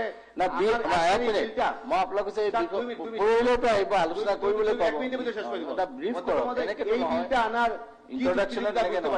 মন্ত্রী মহোদয় এখানে আছেন, ল স্টুডেন্ট, উনি ভালো করে জানেন সঙ্গে সঙ্গে হয়তোবা এই বিলটা টিকানো অসম্ভব হবে। তাই আমি মনে করি যে ধর্মীয় মেরুকরণ, আমি মনে করি যে মেরুকরণ করে ভোটটা পোলারাইজ কিভাবে করা যায় অধ্যক্ষ মহোদয়, ভালোর জন্য কাজ করুন, ভালো ভালো বিল আনুন, আসামের মানুষের জন্য বিল আনুন, আমরা থাকবো, 100বার থাকবো, আমাদের কোনো আপত্তি নেই। কিন্তু বিভেদ সৃষ্টিকারী বিল করে কি লাভ হবে? ভোট খেলতে চান আপনারা, এইভাবে বিল এনে হয়তোবা ভোটের কোনো লাভ হবে না। আমরা চাই যে প্রত্যেকটা সংস্কৃতি, প্রত্যেকটা বাসুদেব কুটুম্ব কাদম্ব গীতার শ্লোক অধ্যক্ষ মহোদয়, গীতার শ্লোক, গীতা বলা হয়েছে বাসুদেব কুটুম্ব কাদম্ব, অর্থাৎ অধ্যক্ষ মহোদয় whole world is one family. গীতাতে বলা আছে বিশ্বের সবাই আমরা, আমি ধরলাম পাকিস্তান না, আমি ধরলাম বাংলাদেশ না, কিন্তু অধ্যক্ষ মহোদয় ভারতবর্ষের সবাই তো আমরা এক ফ্যামিলি হতে পারি। অতএব ভারত জন্য করুন, গঠনমূলক আইন না হোক, আমরা 100বার সমর্থন করব অধ্যক্ষ মহোদয়। আমি মনে করি এই আইনে গঠনমূলক কিছুই নেই। প্লিজ অধ্যক্ষ মহোদয়, মাননীয় অধ্যক্ষ মহোদয়, মানে আমি পঢ়িলে এইটো আলোচনা হবই, যেতিয়া আপোনালোকে মানে ইয়াত যিমান পাৰে ব্ৰিফ কৰিব। মাননীয় অধ্যক্ষ মহোদয়, মাননীয় মন্ত্ৰী মহোদয় ইয়াৰ আগতে এদিন সদনত কওঁতে তেখেতৰ যিটো উদ্দেশ্য আমি গম পাইছিলো যে ভাৰতবৰ্ষ ধৰ্ম নিৰপেক্ষ দেশ, it will remain aloof or it will maintain distance, equal distance from all religious education. কিন্তু স্যার হয় তেওঁৰ যিটো এইটো অপিনিয়ন উদ্দেশ্য, তাত মোৰ ব্যক্তিগতভাৱে কোনো বিৰোধ নাই। কিন্তু কথা হ'ল learning of Arabic language should not always be synonymous with the learning of religious education. মাননীয় অধ্যক্ষ মহোদয়, আমাৰ আগৰ এজন সদস্যই, মাননীয় সদস্যই কৈ গৈছে এই এৰাবিক এজ এ লেংগুৱেজ যদি শিকা হয়, তেখেতে কৈছে 1.10 কোটি ন 3.5 কোটি মানুহ, এইটো যে অকল মুছলমানে শিকিব লাগিব কোনো কথা নাই, সংস্কৃতৰ পণ্ডিত বহুত মুছলমান মানুহ আছে। গতিকে 3.40 কোটি মানুহৰ কাৰণে 52খন কাণ্ট্ৰিত নিয়োগৰ এটা ডাঙৰ অপৰচুনিটি হ'ব যদি এই লেংগুৱেজটো কয়। মাননীয় অধ্যক্ষ মহোদয়, মই এটা উদাহৰণ দিব খুজিছো, কেৰেলাত এই এৰাবিক লেংগুৱেজত যিসকলে ভাল দক্ষতা আছে, আমাৰ দিল্লীত থকা প্ৰত্যেকটো 52খন কাণ্ট্ৰিৰ এম্বেচিত তেওঁলোকে 1.5 লাখ 2 লাখ টকা দৰমহাত চাকৰি কৰি আছে। আমাৰ অসমৰ ল'ৰা কিয় তাত চাকৰি কৰিব নোৱাৰিব? গতিকে মাননীয় অধ্যক্ষ মহোদয়, ৰিলিজিয়াছ সাইডটো ডিসকাৰ্ড কৰক, তাত আমাৰ আপত্তি নাই, বাট this madrasas should be developed into a center of excellence for learning of Arabic language. যেনেকে কুমাৰ ভাস্কৰ বৰ্মা ইউনিভাৰ্চিটি স্থাপন কৰা হৈ আছে সংস্কৃত লেংগুৱেজ শিক্ষাৰ কাৰণে উৎকৃষ্টতাৰ উদাহৰণ হিচাপে, একেধৰণে এই মাদ্ৰাসাবোৰত মডাৰ্ণ এডুকেশ্যনৰ লগতে let this give the primary emphasis on learning of language, Arabic language, আৰু এই মাদ্ৰাসাবোৰক লৈ এৰাবিক শিক্ষাৰ কাৰণে এটা ভাস্কৰ বৰ্মা ইউনিভাৰ্চিটিৰ দৰে এখন ইউনিভাৰ্চিটি স্থাপন কৰা হওক। আকৌ মই ৰিপিট কৰিছো, ৰিলিজিয়াছ এডুকেশ্যন ডিসকাৰ্ড কৰক, আমাৰ কোনো আপত্তি নাই, কিন্তু 3 কোটি মানুহৰ 3.5 কোটি মানুহৰ এমপ্লয়মেন্টৰ যি সুবিধা, সেই সুবিধাৰ পৰা এই নিবনুৱাৰে ভাৰাক্ৰান্ত সময়ত তেওঁলোকক বঞ্চিত কৰাটো সঠিক কথা নহব। আৰু মাননীয় অধ্যক্ষ মহোদয়, আজি মাদ্ৰাছা লাষ্টত এটা মই কথা ক'ব খুজিছো। মাননীয় মন্ত্ৰী মহোদয়ে কৈছিলে we should maintain equal distance from all religious institution. ইয়াতে সেইদিনাখন বক্তব্যত কওঁতে তেখেতে সংস্কৃত টুলৰ কথাও কৈছিলে। সংস্কৃত টুলো আমি বিলুপ্ত হোৱাটো বিচৰা নাই, কিন্তু তেওঁ মাদ্ৰাছাৰ কাৰণে বিল আনিছে, সংস্কৃত টুলৰ কাৰণে কিন্তু বিল অনা নাই। তাত কমপ্লিটলি ৰিলিজিয়াছ এডুকেশ্যন দিয়া হয়। কুমাৰ ভাস্কৰ বৰ্মা ইউনিভাৰ্চিটি স্থাপন কৰিছে, আমি ৱেলকাম কৰিছো, এইটো আমাৰ সভ্যতাক ৰিপ্ৰেজেণ্ট কৰে। চিমিলাৰলি নিয়োগৰ সুবিধাৰ কাৰণে আমাৰ 3.5 কোটি নিবনুৱা, 3.5 কোটি মানুহৰ নিবনুৱা।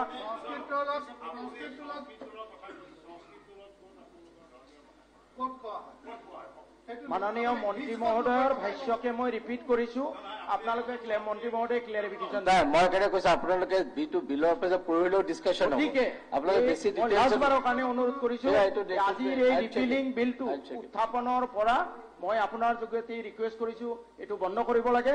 মাদ্ৰাছাসমূহৰ পৰা ছেপাৰেট কৰি এইবোৰক এৰাবিক ভাষাৰ উৎকৃষ্টতাৰ কেন্দ্ৰ হিচাপে এষ্টাব্লিছ কৰা হওক আৰু এখন এৰাবিকৰ ইউনিভাৰ্চিটি ভাস্কৰ বৰ্মা ইউনিভাৰ্চিটিৰ নিচিনা স্থাপন কৰা হওক।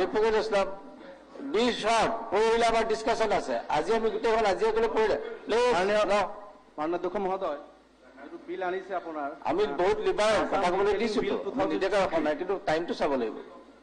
ইতিমধ্যে এই কথাখিনি আহিছে, আলোচনা হৈছে।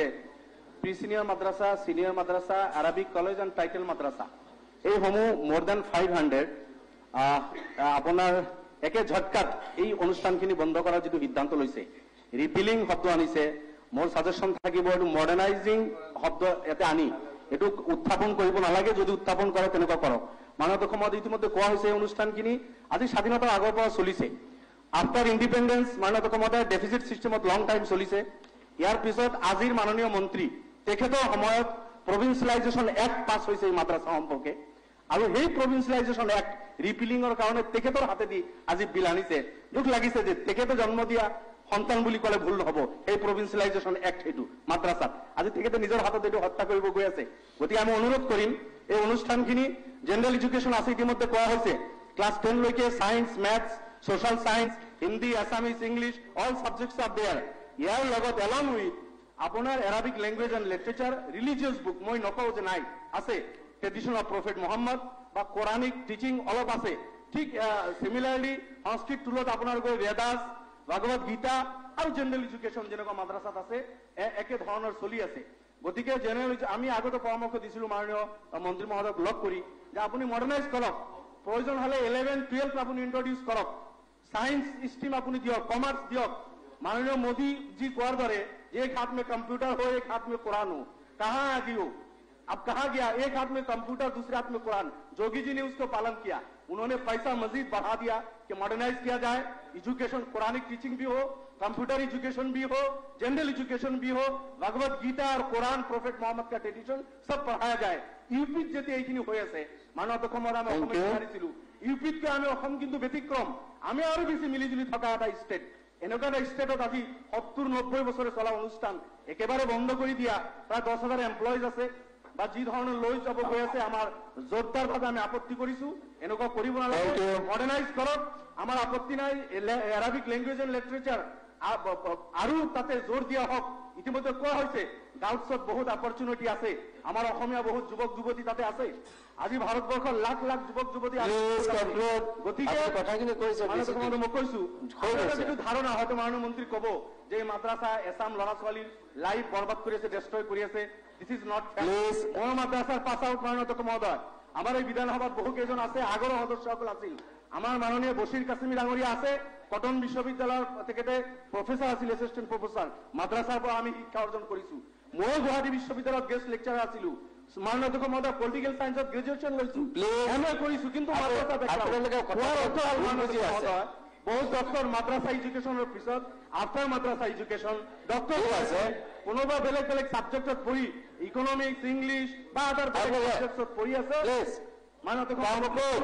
শেষ কৰিছো মই শেষ কৰিছো মই অনুৰোধ কৰিম মাননীয় মন্ত্ৰী মহোদয়ক যে মাদ্ৰাছা এই এডুকেশ্যনৰ যিসকল স্কলাৰ্ছ আছে সেইসকলৰ লগত বহি আমি বিধায়কসকল আছো যদি আমাৰ পৰামৰ্শ লয় আপুনি মডাৰ্নাইজ কৰক আপগ্ৰেড কৰক নতুন নতুন সাবজেক্ট ইন্ট্ৰডিউস কৰক কিন্তু এই সিস্টেমটো মাদ্ৰাছা আৰু সংস্কৃত টুল বন্ধ কৰিব নালাগে জেনাৰেল এডুকেশনেৰ লগত মডেল টিচিংৰ দৰকাৰ মাননীয় মহোদয় স্পিৰিচুৱেল টিচিংৰ দৰকাৰ যেটো সংস্কৃত টুল আৰু মাদ্ৰাছাত হয় গতিকে এইটো যাতে বন্ধ কৰা নহয় এই বিলটো যাতে ইয়াতে উত্থাপন কৰা নহয় মই এইটো ৰিকুৱেষ্ট কৰিছো অনুৰোধ কৰিছো ঠিক আছে মই এক মিনিট বক আমি বিলটো উত্থাপন যেটো তেখেতে কৈছে লাষ্ট লাইনটোহে শুদ্ধ বাকিবিলাক কথা কিন্তু ইয়াত কোৱাৰ কোনো তেনেকুৱা নাথাকে বিলখন যদি এটাটো ক'ব লাগিব এতিয়া কথাটো হৈছে আপোনালোকে কথা এটা কৈছে কিন্তু মই কৈছে ডিটি ডিপৰিলেতো এখন বিল আহিব এটা বিল আকাৰে যাব আপোনালোকে পঢ়িলে এমেণ্ডমেণ্ট আহিব বা কি কৰে বেলেগ কথা কিন্তু কথাটো হৈছে কি যে আপোনালোকে যিখিনি ৰফিকুলে যিটো কৈছে লাষ্টৰ কথাটোৱে শুদ্ধ বাকিবিলাক আপোনালোকে কৈ আছে অসুবিধাত মই একো আপত্তি কৰা নাই ক'বলৈ কিন্তু আমি একেখিনি কথা ৰিপিট নকৰি মূল কি কাৰণে আপোনালোকে এইটো আপত্তি কৰিছে সেইটোলৈ আহিলে ভাল আৰু লাষ্ট স্পীকাৰ আপুনি তাৰপিছত মন্ত্ৰীয়ে উত্তৰ দিব অধ্যক্ষ মহোদয় মই অলপ বেলেগ লাইনত ক'ব বিচাৰিছো সৰুতে আমি যেতিয়া পদ্য পঢ়ো তেতিয়া দিয়ে যে পদ্যটো দি পেলাই লিখে যে উক্ত কথা থাকি অমুক কবিতাৰ পৰা উদ্ধৃত দিয়া হৈছে ময়ো সেই ধৰণে উদ্ধৃত দিব বিচাৰিছো যে আজি হুজুৰ মৌলানা তৈবুৰ ৰহমান বৰভূঞা এই হুজুৰক মই খুব সন্মান কৰোঁ তেওঁ এটা আধ্যাত্মিক শিক্ষা দিয়ে মই একজেক্ট লাইনখিনি কোৱা নাই ক'ব নোৱাৰো মই আপোনাক পেন ড্ৰাইভটো দি দিম আজি মই ইয়াত আহি নিজকে পবিত্ৰ যেন লাগিছে পৃথিৱীত বহুত ধৰ্ম আছে ধৰ্মকেইটাৰ নামো তেওঁ কৈছিল মই নকওঁ তাৰ ভিতৰত ইছলাম ধৰ্মৰ কাৰণে যিটো জ্ঞানৰ কাৰণে যিটো কুৰাণ শৰীফত লিখা আছে সেই কথাখিনি আধ্যাত্মিক শিক্ষা আজিৰ তাৰিখত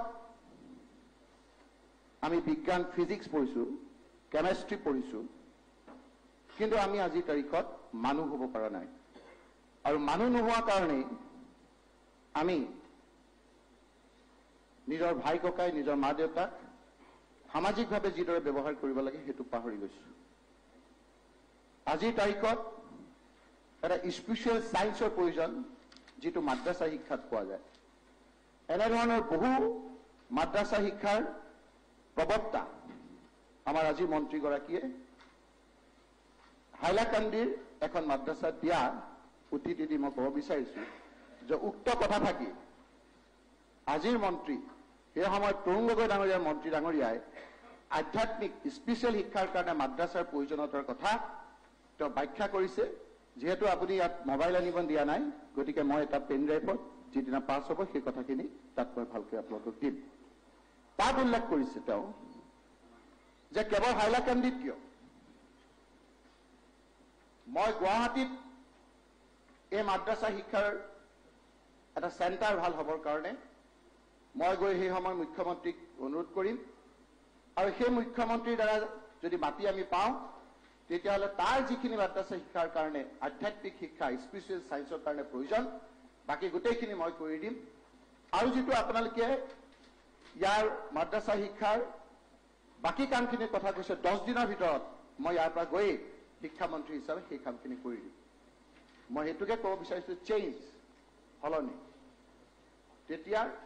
তেতিয়া মই লাগে নালাগে একো কোৱা নাই একেজন মন্ত্ৰীয়ে সেই সময়ত মাদ্ৰাছা শিক্ষা প্ৰৱৰ্তন কৰিবৰ কাৰণে আধ্যাত্মিক শিক্ষাৰ কাৰণে আমাতকৈ বেছি আৰু এতিয়াও আমাতকৈ আপোনালোকতকৈ বেছি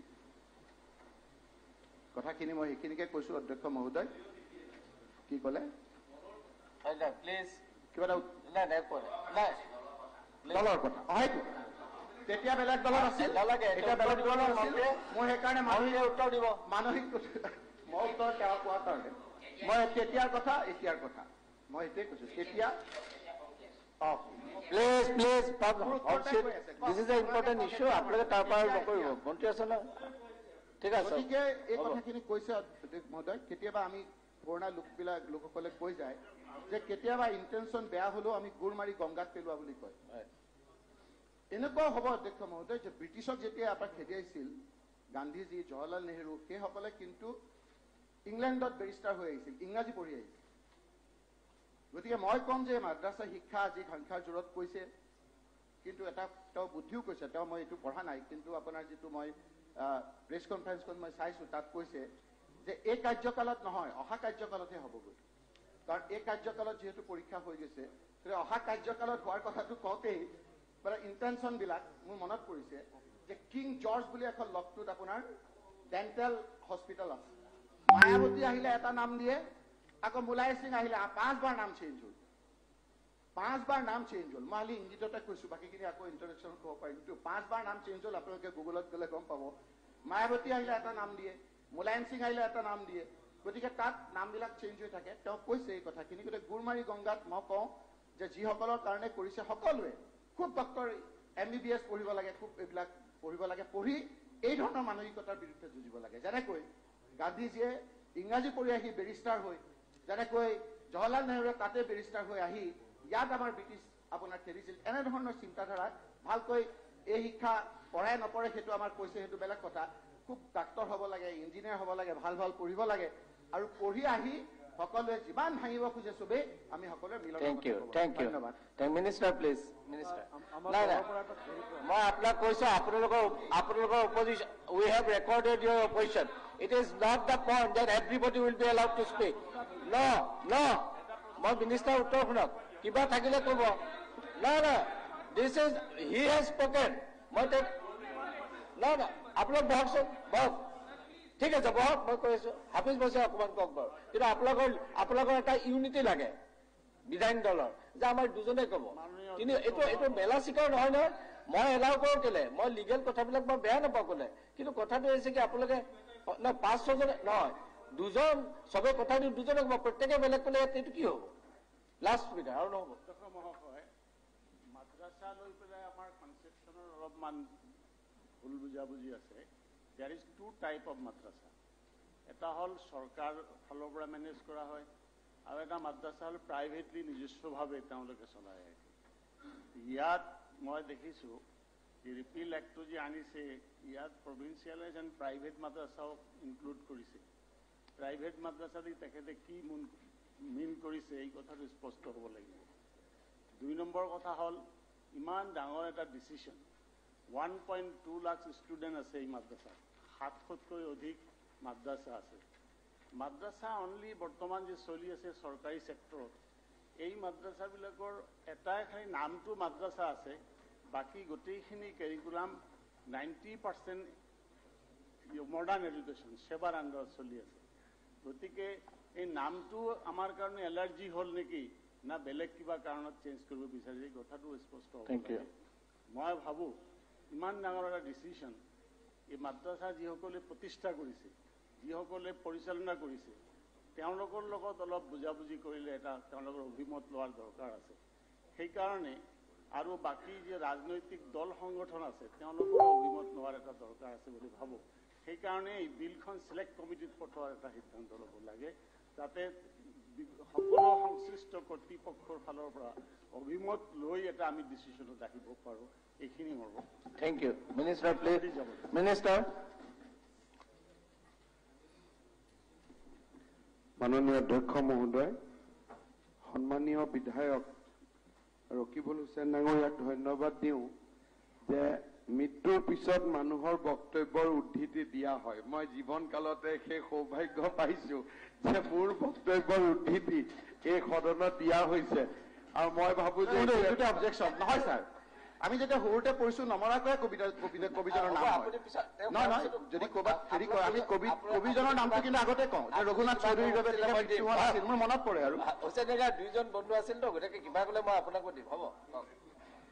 মাননীয় অধ্যক্ষ মহোদয়, মই ভাবোঁ যে এইটো মোৰ ৰাজনৈতিক জীৱনৰ এটা ডাঙৰ প্ৰাপ্তিৰ দিন, যে মই সভাই সমিতিয়ে দিয়া ভাষণ, বাকীসকলে কেতিয়াবা মনত ৰাখে বেলেগ কথা, ৰকিবুল হুছেইন ডাঙৰীয়াইও মোৰ সভাই সমিতিয়ে দিয়া ভাষণ মনত ৰাখে, উদ্ধৃতি দিয়ে।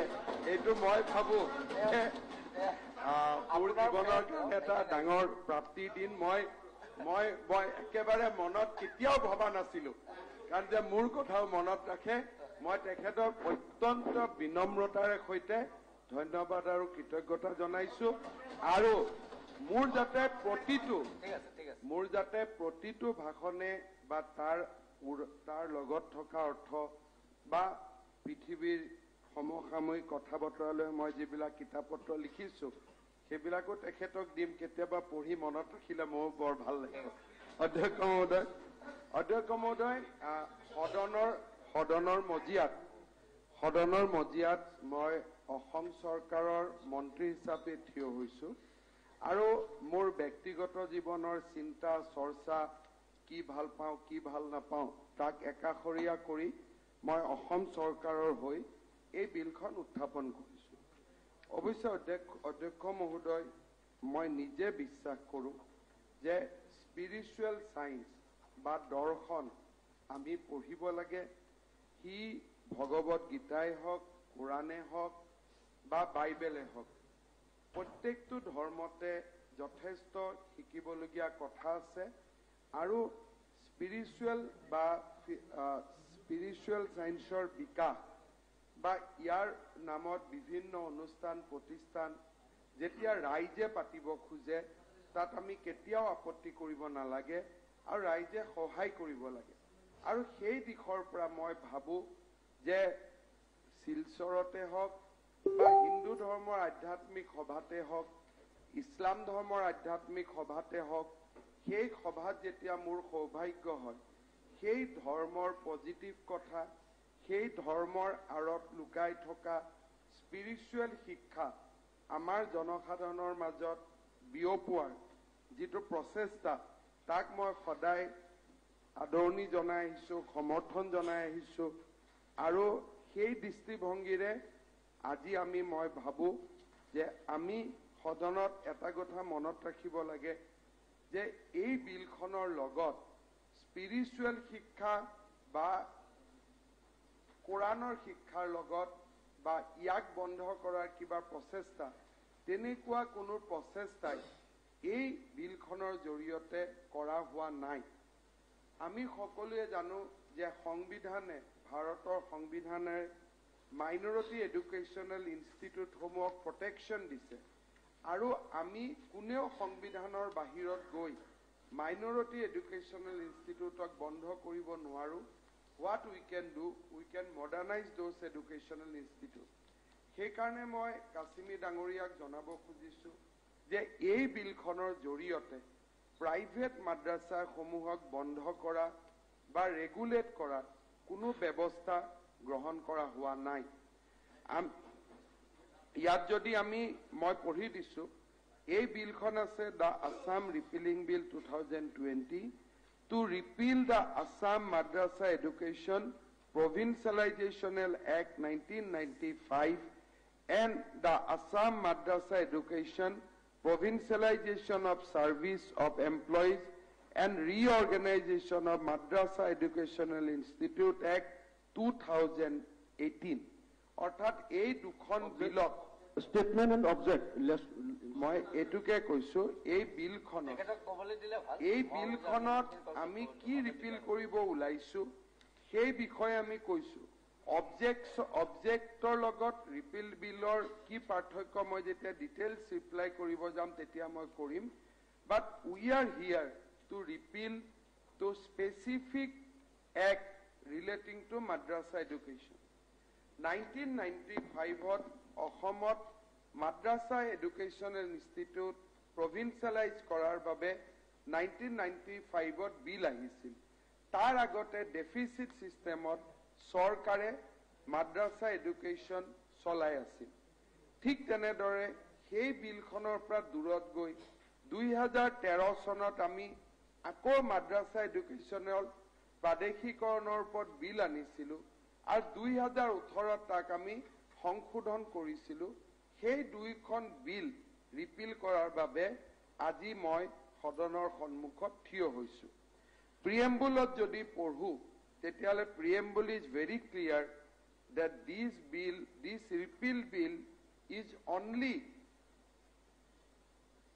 we have introduced to repeal two specific provincialized bill তাতো আমি কৈছো যে এই বিল দুখন যদিও আমি ৰিপিল কৰিছো, এই বিল দুখনৰ আণ্ডাৰত যিসমূহ মাদ্ৰাছা ইতিমধ্যে প্ৰাদেশিকৰণ কৰা হৈছিলে তাৰ শিক্ষক বা তাৰ কৰ্মচাৰীসকলৰ চাকৰি যাতে কোনো অসুবিধা নহয়, সেইবাবে আমি এটা ক্লজ ৰাখিছো যে notwithstanding such repeal of the act as mentioned in the subsection 1 above, anything done or any action taken under the act so repeal before the date of commencement of this repeal act shall be deemed to have been validly done or taken under the repeal act. অৰ্থাৎ কোনো শিক্ষক আৰু কৰ্মচাৰীৰ চাকৰি বা তেওঁলোকৰ ভাত মৰা ধৰণৰ শব্দ এই বিলখনৰ জৰিয়তে কৰা হোৱা নাই, বৰঞ্চ এই শিক্ষক কৰ্মচাৰীসকলে তেওঁলোকৰ অৱসৰৰ দিনলৈকে চৰকাৰী কৰ্মচাৰীৰ মৰ্যাদা তেওঁলোকে পাব আৰু অৱসৰৰ পিছতো তেওঁলোকে পেঞ্চন পাই থাকিব।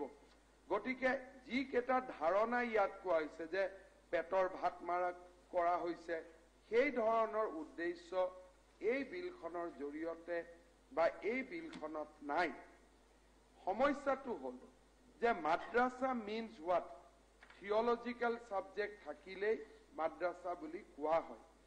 যি ধৰণে ইয়াত সুন্দৰভাৱে কোৱা হৈছে যে মাদ্ৰাছাই অকল আৰবিক শিকায়, তেনেকুৱা ধৰণৰ কথা হলে এই বিলখন আনাৰ কোনো প্ৰয়োজনীয়তা নাছিল।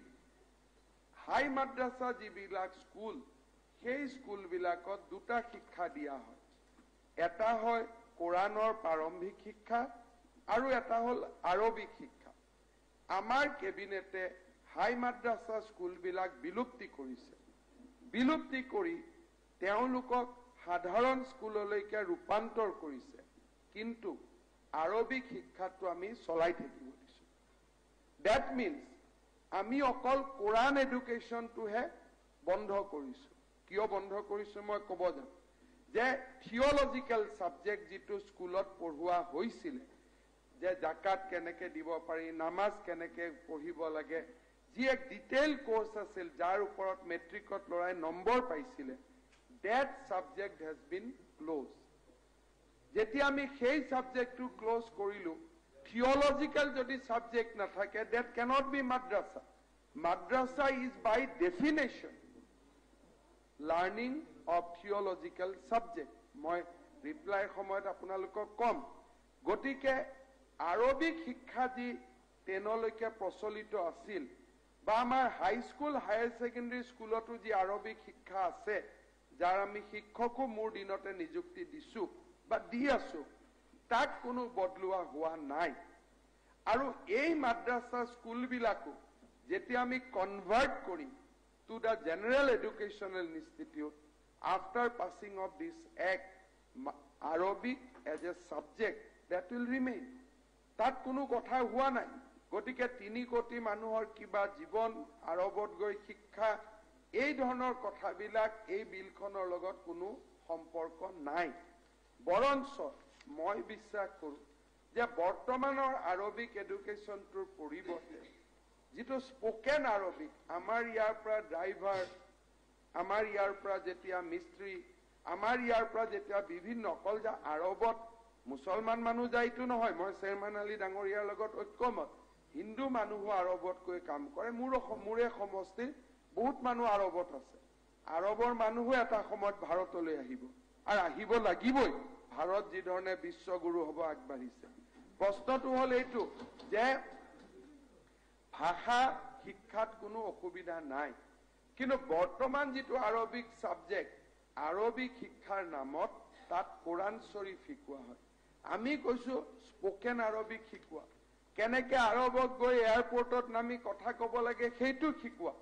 গতিকে আৰবিক যি সাবজেক্ট আছে, কটন ইউনিভাৰ্চিটি আছে, কৰবাত আছে, that also have to be reformed in due process of time. আৰু ব্যৱহাৰিক আৰবিক শিক্ষা শিকোৱাত মোৰ আপত্তি নাই।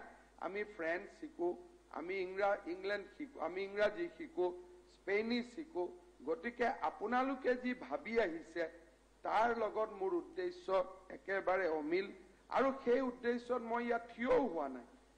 মোৰ উদ্দেশ্যটো হ'ল যে থিয়লজিকেল পাৰ্ট, যে আজি আপোনালোকে যি ধৰণে কৈছে এইটো সত্য নহয়। আজি আমাৰ ৰফিকুল চাহাব ডাঙৰীয়াই কথাটো বিধানসভাৰ ৰেকৰ্ডত যাতে ভুল কৰি নাযায় অলপ অলপ কাৰেক্ট কৰি দিছে। টাইটেল মাদ্ৰাছা বা আন যিবিলাক চৰকাৰী ফাণ্ডেড মাদ্ৰাছা আছে সেই মাদ্ৰাছাবিলাকত আমি পিয়ৰ এণ্ড পিয়ৰ থিয়লজিকেল ছাবজেক্ট আমি পঢ়াওঁ। পঢ়োৱা ভাল বেয়া থিয়লজিকেল ছাবজেক্ট, আজি কোনোবাই যদি কয় যে কোৰাণ শ্বৰীফৰ ওপৰত মই প্ৰশ্ন সুধিছো, কোৰাণৰ দৰ্শনৰ ওপৰত প্ৰশ্ন সুধিছো, সেই সাহস মোৰ নাই। বৰঞ্চ মই বহুত আগৰ পৰা জনিয়াত মোৰ স্পীচ আছে, সেইটো স্পীচো ৰকিবুল হুছেইন ডাঙৰীয়াই আজি শিলচৰৰ মিটিঙৰ স্পীচৰ উদ্ধৃতি দিছে। মই ভাবো ৰফিকুল হুছেইন ডাঙৰীয়াই জনিয়াৰ মিটিঙৰ স্পীচো উদ্ধৃতি দিব লাগে। মোৰ বহুত ভাল ভাল স্পীচ আছে য'ত ইছলামে শিক্ষাৰ কথা কয়। Very meaning of Islam is শিক্ষা, জ্ঞানৰ কথা কয়। কিন্তু আজি আমাৰ যিসমূহ পণ্ডিত আছে, যিসমূহে জেহাদৰ এটা অপব্যাখ্যা কৰে, জেহাদ মানে কি, যে আমাৰ গীতাত যেনেকে কৈছে যে আমাৰ ইণ্টাৰনেল ফৰ্চ বিলাকৰ ওপৰত জেহাদ হ'ব লাগে, কাম ক্ৰোধ লোভ তাৰ ওপৰত জেহাদ হ'ব লাগে। জেহাদ মানে কোনোবা মানুহক গৈ মৰা জেহাদ নহয়। আজি পয়ম্বৰ হজৰত মহম্মদে যিসমূহ শিক্ষা দি থৈ গৈছে সেই শিক্ষাৰ অপভ্ৰংশ হৈছে নেকি? আজি ডিবেটৰ ইছ্যু কোৰাণ শ্বৰীফ নহয়, আজি কোৰাণ শ্বৰীফৰ ব্যাখ্যাসমূহে বিতৰ্কৰ বিষয়। কোৰাণ শ্বৰীফ কেতিয়াও বিতৰ্কৰ বিষয় হ'ব নোৱাৰে, কাৰণ ভগৱত গীতা, কোৰাণ শ্বৰীফ, বাইবেল মানুহৰ সৃষ্টি নহয় এইবিলাক। গতিকে মোৰ আগত দিয়া বক্তব্যৰ লগত আজিৰ কথাৰ কতো কোনো পাৰ্থক্য নাই। কিন্তু মই যিটোৰ ওপৰত মই বিৰোধী, যে চৰকাৰী ধনেৰে কোৰাণ শ্বৰীফৰ শিক্ষা হ'ব পাৰে নেকি? মোৰ মনত আছে যে আজি মই ৰকিবুল হুছেইন ডাঙৰীয়াৰে উদ্ধৃতি দি কম, মোৰ দুটা এটা কথা মনত ৰাখিছে, যেতিয়া তেওঁৰো দুটা এটা কথা মই মনত ৰাখিব লাগিব। যেতিয়া খাৰিজী মাদ্ৰাছাসমূহক তৰুণ গগৈ ডাঙৰীয়াই 5 লাখকৈ দিব খুজিছিল, তেতিয়া মাদানী চাহাবে প্ৰতিবাদ কৰিছিল যে নহয়, চৰকাৰী ধন মাদ্ৰাছাত আহিব নোৱাৰে, মাদ্ৰাছাৰ ওপৰত গভৰ্ণমেণ্ট কণ্ট্ৰোল হ'ব নোৱাৰে।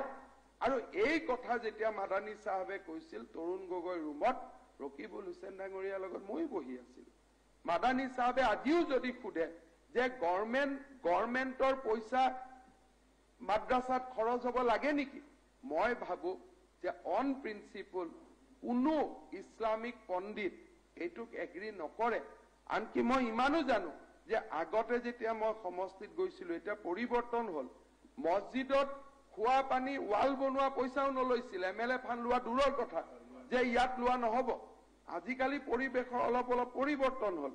গতিকে এই কথাবিলাক আজি ভাৰতৰ আন ৰাজ্যই কিয় মাদ্ৰাছা চলোৱা নাই? অকল UP, বেংগল আৰু অসমেহে মাদ্ৰাছা চলাইছে, আন ৰাজ্যবিলাকে মাদ্ৰাছা চলোৱা নাই। কোৰানিক এডুকেশ্যন গভৰ্ণমেণ্টে ল'ব নোৱাৰে। আজি যদি মাদ্ৰাছা বোৰ্ডে আমি যদি কোৰাণৰ শিক্ষা দিওঁ, কালি যদি মাদ্ৰাছা বোৰ্ডৰ চেয়াৰমেন হিচাপে মই যদি কোৰাণৰ দুটা শব্দ বদলাই দিওঁ, মই যদি ইণ্টাৰপ্ৰিটেশ্যন বদলাই দিওঁ, যদি গভৰ্ণমেণ্টে মাদ্ৰাছা চলাই, চিলেবাছৰ অধিকাৰো গভৰ্ণমেণ্টৰ থাকিব, চিলেবাছো গভৰ্ণমেণ্টে প্ৰিপেয়াৰ কৰিব। সেইকাৰণে বহুত ইছলামিক পণ্ডিতেও মাদ্ৰাছা চৰকাৰে চলোৱাৰ পৃষ্ঠপোষকতা নকৰে। আৰু এইবিলাকৰ ওপৰত বহুত লেকচাৰ আছে।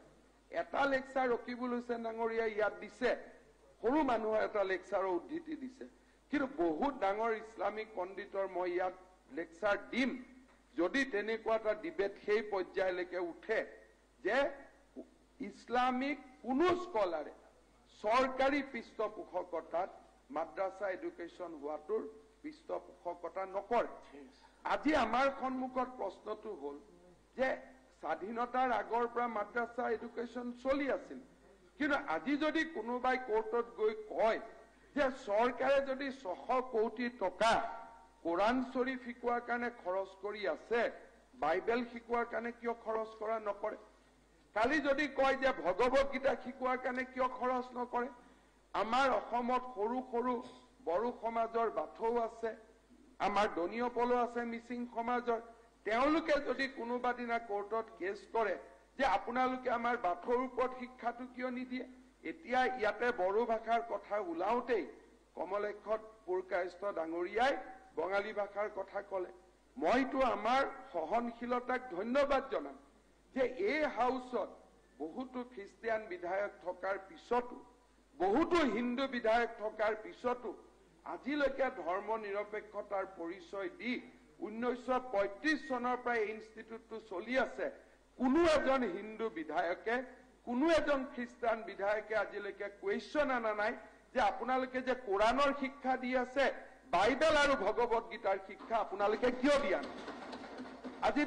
আজিতো আমাৰ অসমৰ ইছলাম সমাজে আমাৰ বিধানসভাৰ খ্ৰীষ্টিয়ান, জনজাতীয়, হিন্দু বিধায়কসকলক ধন্যবাদ জনাব লাগে যে আজি স্বাধীনতাৰ 70 বছৰতো এটা কুৱেশ্যনো নানিলে যে হোৱাই গভৰ্ণমেণ্ট অফ আছাম কোৰাণ শ্বৰীফৰ শিক্ষা বন্ধ কৰিব কোৱাৰ কথা নাছিলে, কিন্তু এইটো প্ৰশ্নটো কৰিব পাৰিলেহেঁতেন যে ভাগৱত গীতাৰ শিক্ষা কিয় হোৱা নাই?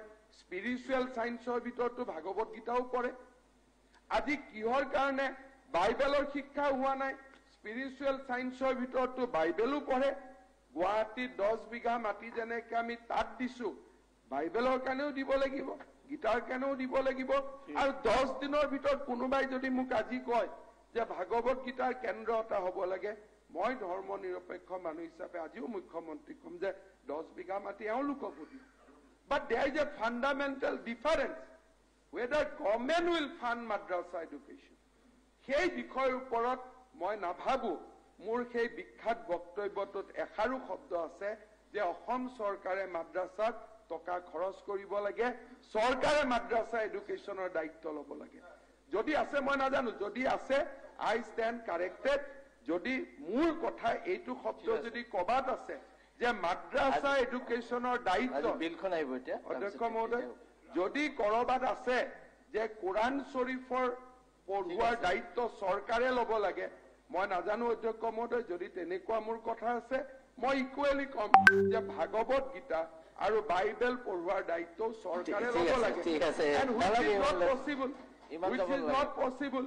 ইণ্ডিয়াত আজি বাথৌ ধৰ্ম আছে, দনীয় পল আছে, আজি ৰাভাসকলৰ ধৰ্ম আছে, সেইটোতো শিখৰ ধৰ্ম আছে, আজি জৈনৰ ধৰ্ম আছে, সেইটোতো সম্ভৱ নহয়।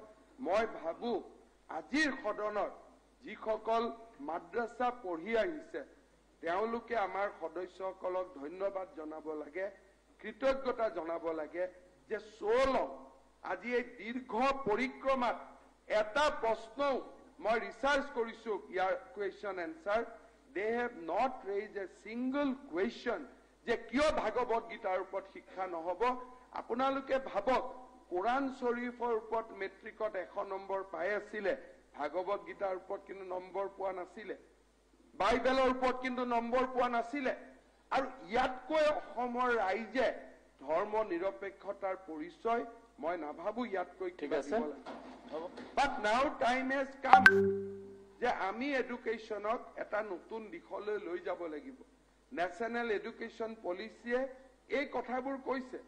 সেইবাবে মই বিনম্ৰতাৰে সৈতে সদনক আহ্বান জনাম যে আমি এই বিতৰ্কত সোমাব নালাগে। আজি 70 বছৰে কোনোবা MLA প্ৰশ্ন নকৰিলে ভাগৱত গীতাৰ কিয় শিক্ষা হোৱা নাই, কিয় বাইবেলৰ শিক্ষা হোৱা নাই, কিন্তু অহাকালি যে নকৰিব তাৰটো কোনো গেৰেণ্টি নাই। গতিকে মই ভাবো যে যি হ'ব নালাগিছিল, চৰকাৰে কেতিয়াও কোৰাণ শ্বৰীফ শিক্ষাৰ দায়িত্ব ল'ব নালাগিছিল। এটা ৰং প্ৰেক্টিচ আছিল। আজি এই ৰং প্ৰেক্টিচটো আমি শেষ কৰিছো যাতে অসমত আৰু কোনো বিতৰ্ক নহয়। নহলে কোনোবাই ক'ব আমাৰখনো পঢ়াওক, আমাৰখনো পঢ়াওক, আমাৰখনো পঠাওক। আজি আমাৰ বিধানসভাৰ কোনো সদস্যই হয়তো বহুতে নাজানে যে মেট্ৰিকত 100 নম্বৰ কোৰাণ শ্বৰীফৰ ওপৰতে ল'ৰা ছোৱালী আজি পাই আছিল, যিটো কোনো কালে হ'ব নালাগিছিল, এনেকুৱা কথা। তাৰ এডুকেশ্যন চিষ্টেম সুকীয়া। ব্যক্তিগত মাদ্ৰাছাবিলাকত আমি যোৱা নাই, খাৰিজি মাদ্ৰাছাত আমি যোৱা নাই। হয়, তাত মডাৰ্ণাইজেশ্যন হ'ব লাগে, তাৰ ওপৰত আমি অহা বিধানসভাত কথা পাতিম। ব্যক্তিগত মাদ্ৰাছাৰ ৰেজিষ্ট্ৰেশ্যন হ'ব লাগে, ব্যক্তিগত মাদ্ৰাছাৰ ৰাইট টু এডুকেশ্যন আজি যেনেকে আমাৰ নেশ্যনেল যিটো স্কুল আমাৰ NTPCR ৰিপৰ্ট দিছে যে ইয়াৰ কিছুমান শিক্ষানুষ্ঠানত যিবিলাক ধৰ্মীয় শিক্ষানুষ্ঠান তাত ৰাইট টু এডুকেশ্যন অৰ্থাৎ ল'ৰা ছোৱালীৰ ন্যূনতম অধিকাৰ দিয়া হোৱা নাই গতিকে তাৰ আমি ষ্টেণ্ডাৰ্ড ছেট কৰিব লাগে যে এখন মাদ্ৰাছা খুলিবৰ বাবে কি কি চৰ্ত পূৰণ কৰিব লাগিব বাট we are not allowed to stop any madrasa education or for that matter any education run by the minorities under the mandate of the Constitution of India. I am aware about that.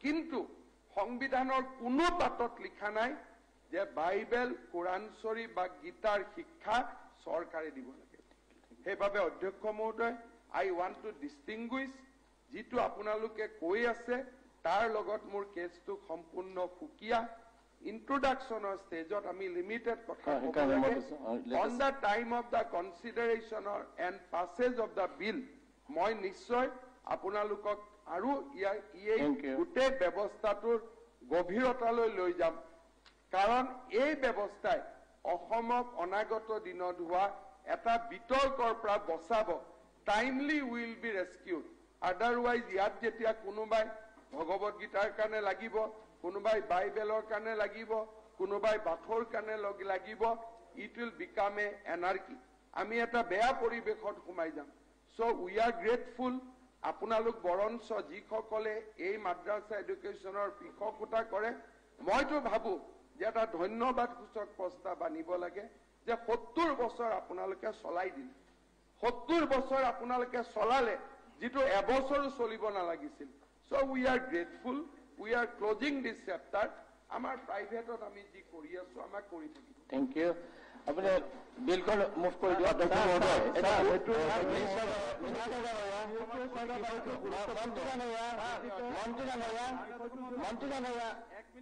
monti na hoya. Education Minister you introduce the bill now. Mananiya Adhyaksh Mohoday, the Assam Repealing Bill 2020 বিধেয়কখন মই সদনত উত্থাপন কৰিলো অশোক ডাঙৰীয়া কনসিডাৰেশন ষ্টেজত আপোনালোকে যিমান আছে ক'ব এতিয়া ইন্ট্ৰোডিউচ আপোনালোকক শুনিলো তেওঁকো শুনিলো বিল ইজ ইন্ট্ৰোডিউচড বিল ইজ ইন্ট্ৰোডিউচড এইটো আমাৰ দাবী Assam Repealing Bill 2020 ইয়াৰ পাছত আজি উত্থাপন কৰিব নালাগে সিলেক্ট কমিটি তেখেতে উত্তৰ পাই লাগিব বুলি কৈছে কৰিছে আপোনালোকে পঢ়িলে কথা পাতিব আপোনালোকে হাউচত কনসেনসাস নাই এতিয়া কাৰ্যসূচীৰ 25 Bodo Kachari welfare autonomous council bill নাজানিলে নকৰিব মই কথা মাননীয় অধ্যক্ষ মহোদয় Bodo Kachari autonomous council bill 2020 বিধেয়কখনৰ সদনত উত্থাপন কৰিবলৈ মই অনুমতি বিচাৰিছো এতিয়া মই বিধেয়কখন সদনৰ উত্থাপনৰ পৰা সদনৰ সন্মতি আছেনে অনুমতি দিয়া হ'ল ৰাজভৱনৰ পৰা বিধেয়কখন সদনৰ উত্থাপন কৰিবৰ বাবে এটা বাণী পঠিয়াইছে Under the provision of Article 207, Subclause 1 of the Constitution of India, I, Professor Jagdish Mukhi, Governor of Assam, recommend the introduction of the Boru Kosari Welfare Autonomous Council Bill 2020 in the Assam Legislative Assembly.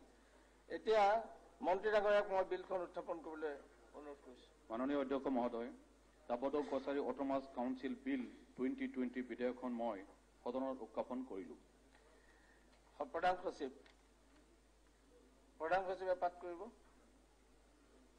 বিলখনৰ শিৰোনামা the Bodo Kachari welfare autonomous council bill 2020 এতিয়া শ্ৰী ৰমেন্দ্ৰ নাৰায়ণ কলিতা কমিটিৰ public accounts কমিটিৰ report দিব Honorable Speaker, sir, I on behalf of the committee beg to present the 164, 165, 166 and 167 reports of the Committee on Public Accounts. Thank you.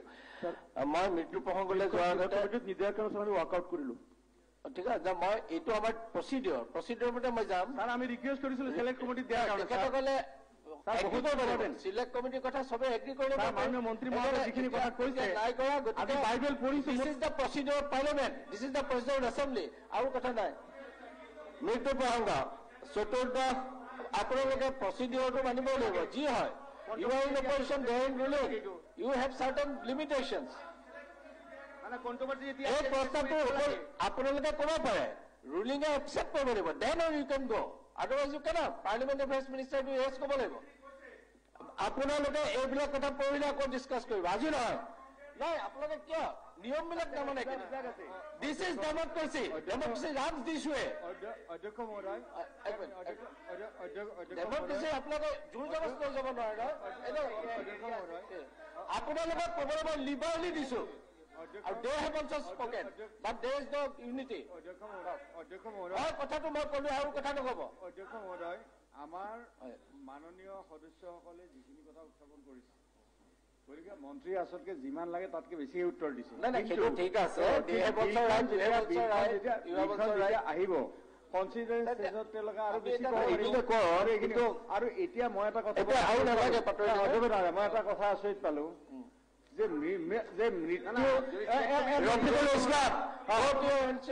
মৃত্যু প্ৰসংগত কোনো দলে কেতিয়াও এনেকে ওলাই গুচি নাযায় এইটো একদম লজ্জাজনক কথা মৃত্যু প্ৰসংগত কোনো দল ওলাই নাযায় মই UDF-ৰ এই এনেকুৱা ধৰণৰ চিন্তা চৰ্চা মই মানে সঁচাকে বেয়া লাগিছে মৃত্যু প্ৰসংগত কোনো এৰি নাযায় কাৰণ বাহিৰত কেতিয়াবা ৱাক কৰিলে মৃত্যু প্ৰসংগত ভিতৰত সোমাই আহে এইটো আমি মৃত্যু প্ৰসংগলৈ আহিছো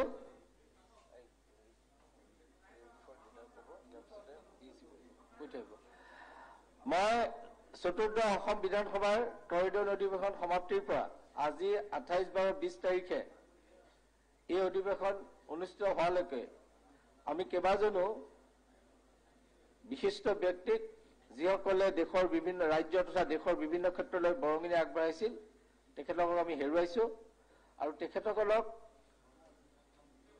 অতি দুখ আৰু ব্যথিত হৃদয়েৰে তেখেতসকলৰ বিয়োগত আমি শোক প্ৰকাশ কৰিবলৈ আমি এটা আৰম্ভ কৰিব বিচাৰিছো আমাৰ কেইবাজনো আছে বহুতো আছে আমি সকলোৱে ডিটেইলছটো আমি নাজামগে কাৰণ যথেষ্ট সময় লাগিব কিন্তু মূল যিকেইজন মূল ব্যক্তি বুলি আমি ধৰিছো কাৰণ বহুতো ব্যক্তি আছে সকলোৰে বহুত সময় লাগিব মই প্ৰথমতে লৈছো তৰুণ গগৈ ডাঙৰীয়া অসমৰ প্ৰাক্তন মুখ্যমন্ত্ৰী প্ৰাক্তন কেন্দ্ৰীয় মন্ত্ৰী প্ৰাক্তন সাংসদ তথা বিধায়ক আৰু এজন জ্যেষ্ঠ ৰাজনীতিবিদ তেখেতে 2001 চনৰ পৰা 2016 চনলৈ 3টা কাৰ্যকালৰ বাবে অসমৰ মুখ্যমন্ত্ৰী পদত অধিষ্ঠিত হৈ এগৰাকী দক্ষ মুখ্যমন্ত্ৰী ৰূপে ৰাজ্যখনৰ আৰ্থ সামাজিক উন্নয়নৰ দিশত অগ্ৰণী ভূমিকা পালন কৰি ৰাজ্যখনলৈ অনবদ্য অৱদান আগবঢ়াই থৈ গৈছে 1996 চনত প্ৰথমবাৰৰ বাবে গগৈ ডাঙৰীয়াই মাৰ্ঘেৰিটা বিধানসভা সমষ্টিৰ পৰা অসম বিধানসভালৈ নিৰ্বাচিত হৈছিল 2016 চনতো তেখেতে তিতাবৰ বিধানসভা সমষ্টিৰ পৰা বিধায়ক হিচাপে নিৰ্বাচিত হৈ নিষ্ঠা আৰু ঐকান্তিকতাৰে মৃত্যুৰ আগমুহূৰ্তলৈকে ৰাজ্যলৈ সেই সমষ্টিৰ বিধায়ক হিচাপে সেৱা আগবঢ়াই থৈ গৈছে গগৈ ডাঙৰীয়াই 1968 চনত যোৰহাট পৌৰসভাৰ সদস্য হিচাপে নিৰ্বাচিত হৈ সক্ৰিয় ৰাজনীতিত যোগদান কৰি 1971 1977 1983 1991 1998 আৰু 1999 চনত সবাৰকৈ লোকসভালৈ নিৰ্বাচিত হোৱাৰ লগতে 1991 পৰা 1996 চনলৈ কেন্দ্ৰীয় মন্ত্ৰীসভাত খাদ্য আৰু খাদ্য সংসাধন উদ্যোগ বিভাগৰ ৰাজ্যিক মন্ত্ৰীৰূপে কাৰ্যনিৰ্বাহ কৰিছিল তেখেতে নিখিল ভাৰত কংগ্ৰেছ কমিটিৰ যুটীয়া সম্পাদক সাধাৰণ সম্পাদক আৰু অসম প্ৰদেশ কংগ্ৰেছ কমিটিৰ সভাপতি হিচাপে গুৰু দায়িত্ব পালন কৰিছিল গগৈ ডাঙৰীয়া এগৰাকী জনদৰ্দী নেতা হিচাপে আমাৰ অসমৰ সকলো শ্ৰেণীৰ ৰাইজৰ বিপুল সমাদৰ লাভ কৰিবলৈ সক্ষম হৈছিল তেখেত আমাৰ কলিগ আছিল তেখেতৰ মৃত্যুত আমি সঁচাই দুখ পাইছো আমি দুখ প্ৰকাশ কৰিছো সৈয়দা আনোৱাৰা টাইমুৰ অসমৰ প্ৰাক্তন তথা প্ৰথম মহিলা মুখ্যমন্ত্ৰী সৈয়দা আনোৱাৰা টাইমুৰ ডাঙৰীয়ানে 1980 চনৰ 6 ডিচেম্বৰৰ পৰা 1981 চনৰ 30 জুনলৈ অসমৰ ভাৰপ্ৰাপ্ত মুখ্যমন্ত্ৰী হিচাপে কাৰ্যনিৰ্বাহ কৰিছিল তেখেতে 1972 1978 1983 আৰু 1991 চনত অসম বিধানসভালৈ নিৰ্বাচিত হোৱাৰ উপৰিও 1988 আৰু 1996 চনত দুবাৰকৈ ৰাজ্যসভালৈ মনোনীত হৈছিল টাইমুৰ ডাঙৰীয়াই অসমৰ মন্ত্ৰীসভাত 73 পৰা 74 লৈ শিক্ষা আৰু সমাজ কল্যাণ বিভাগৰ ৰাজ্যিক মন্ত্ৰী আৰু 83 পৰা 85 লৈ গড়কাপ্তানি 91 চনত কৃষি হজ ৱাকাফ সম্পত্তি বিভাগৰ মন্ত্ৰী হিচাপে দায়িত্ব বহন কৰি ৰাজ্যখনলৈ বিশেষ সেৱাৰ বৰঙণি আগবঢ়াই থৈ গৈছে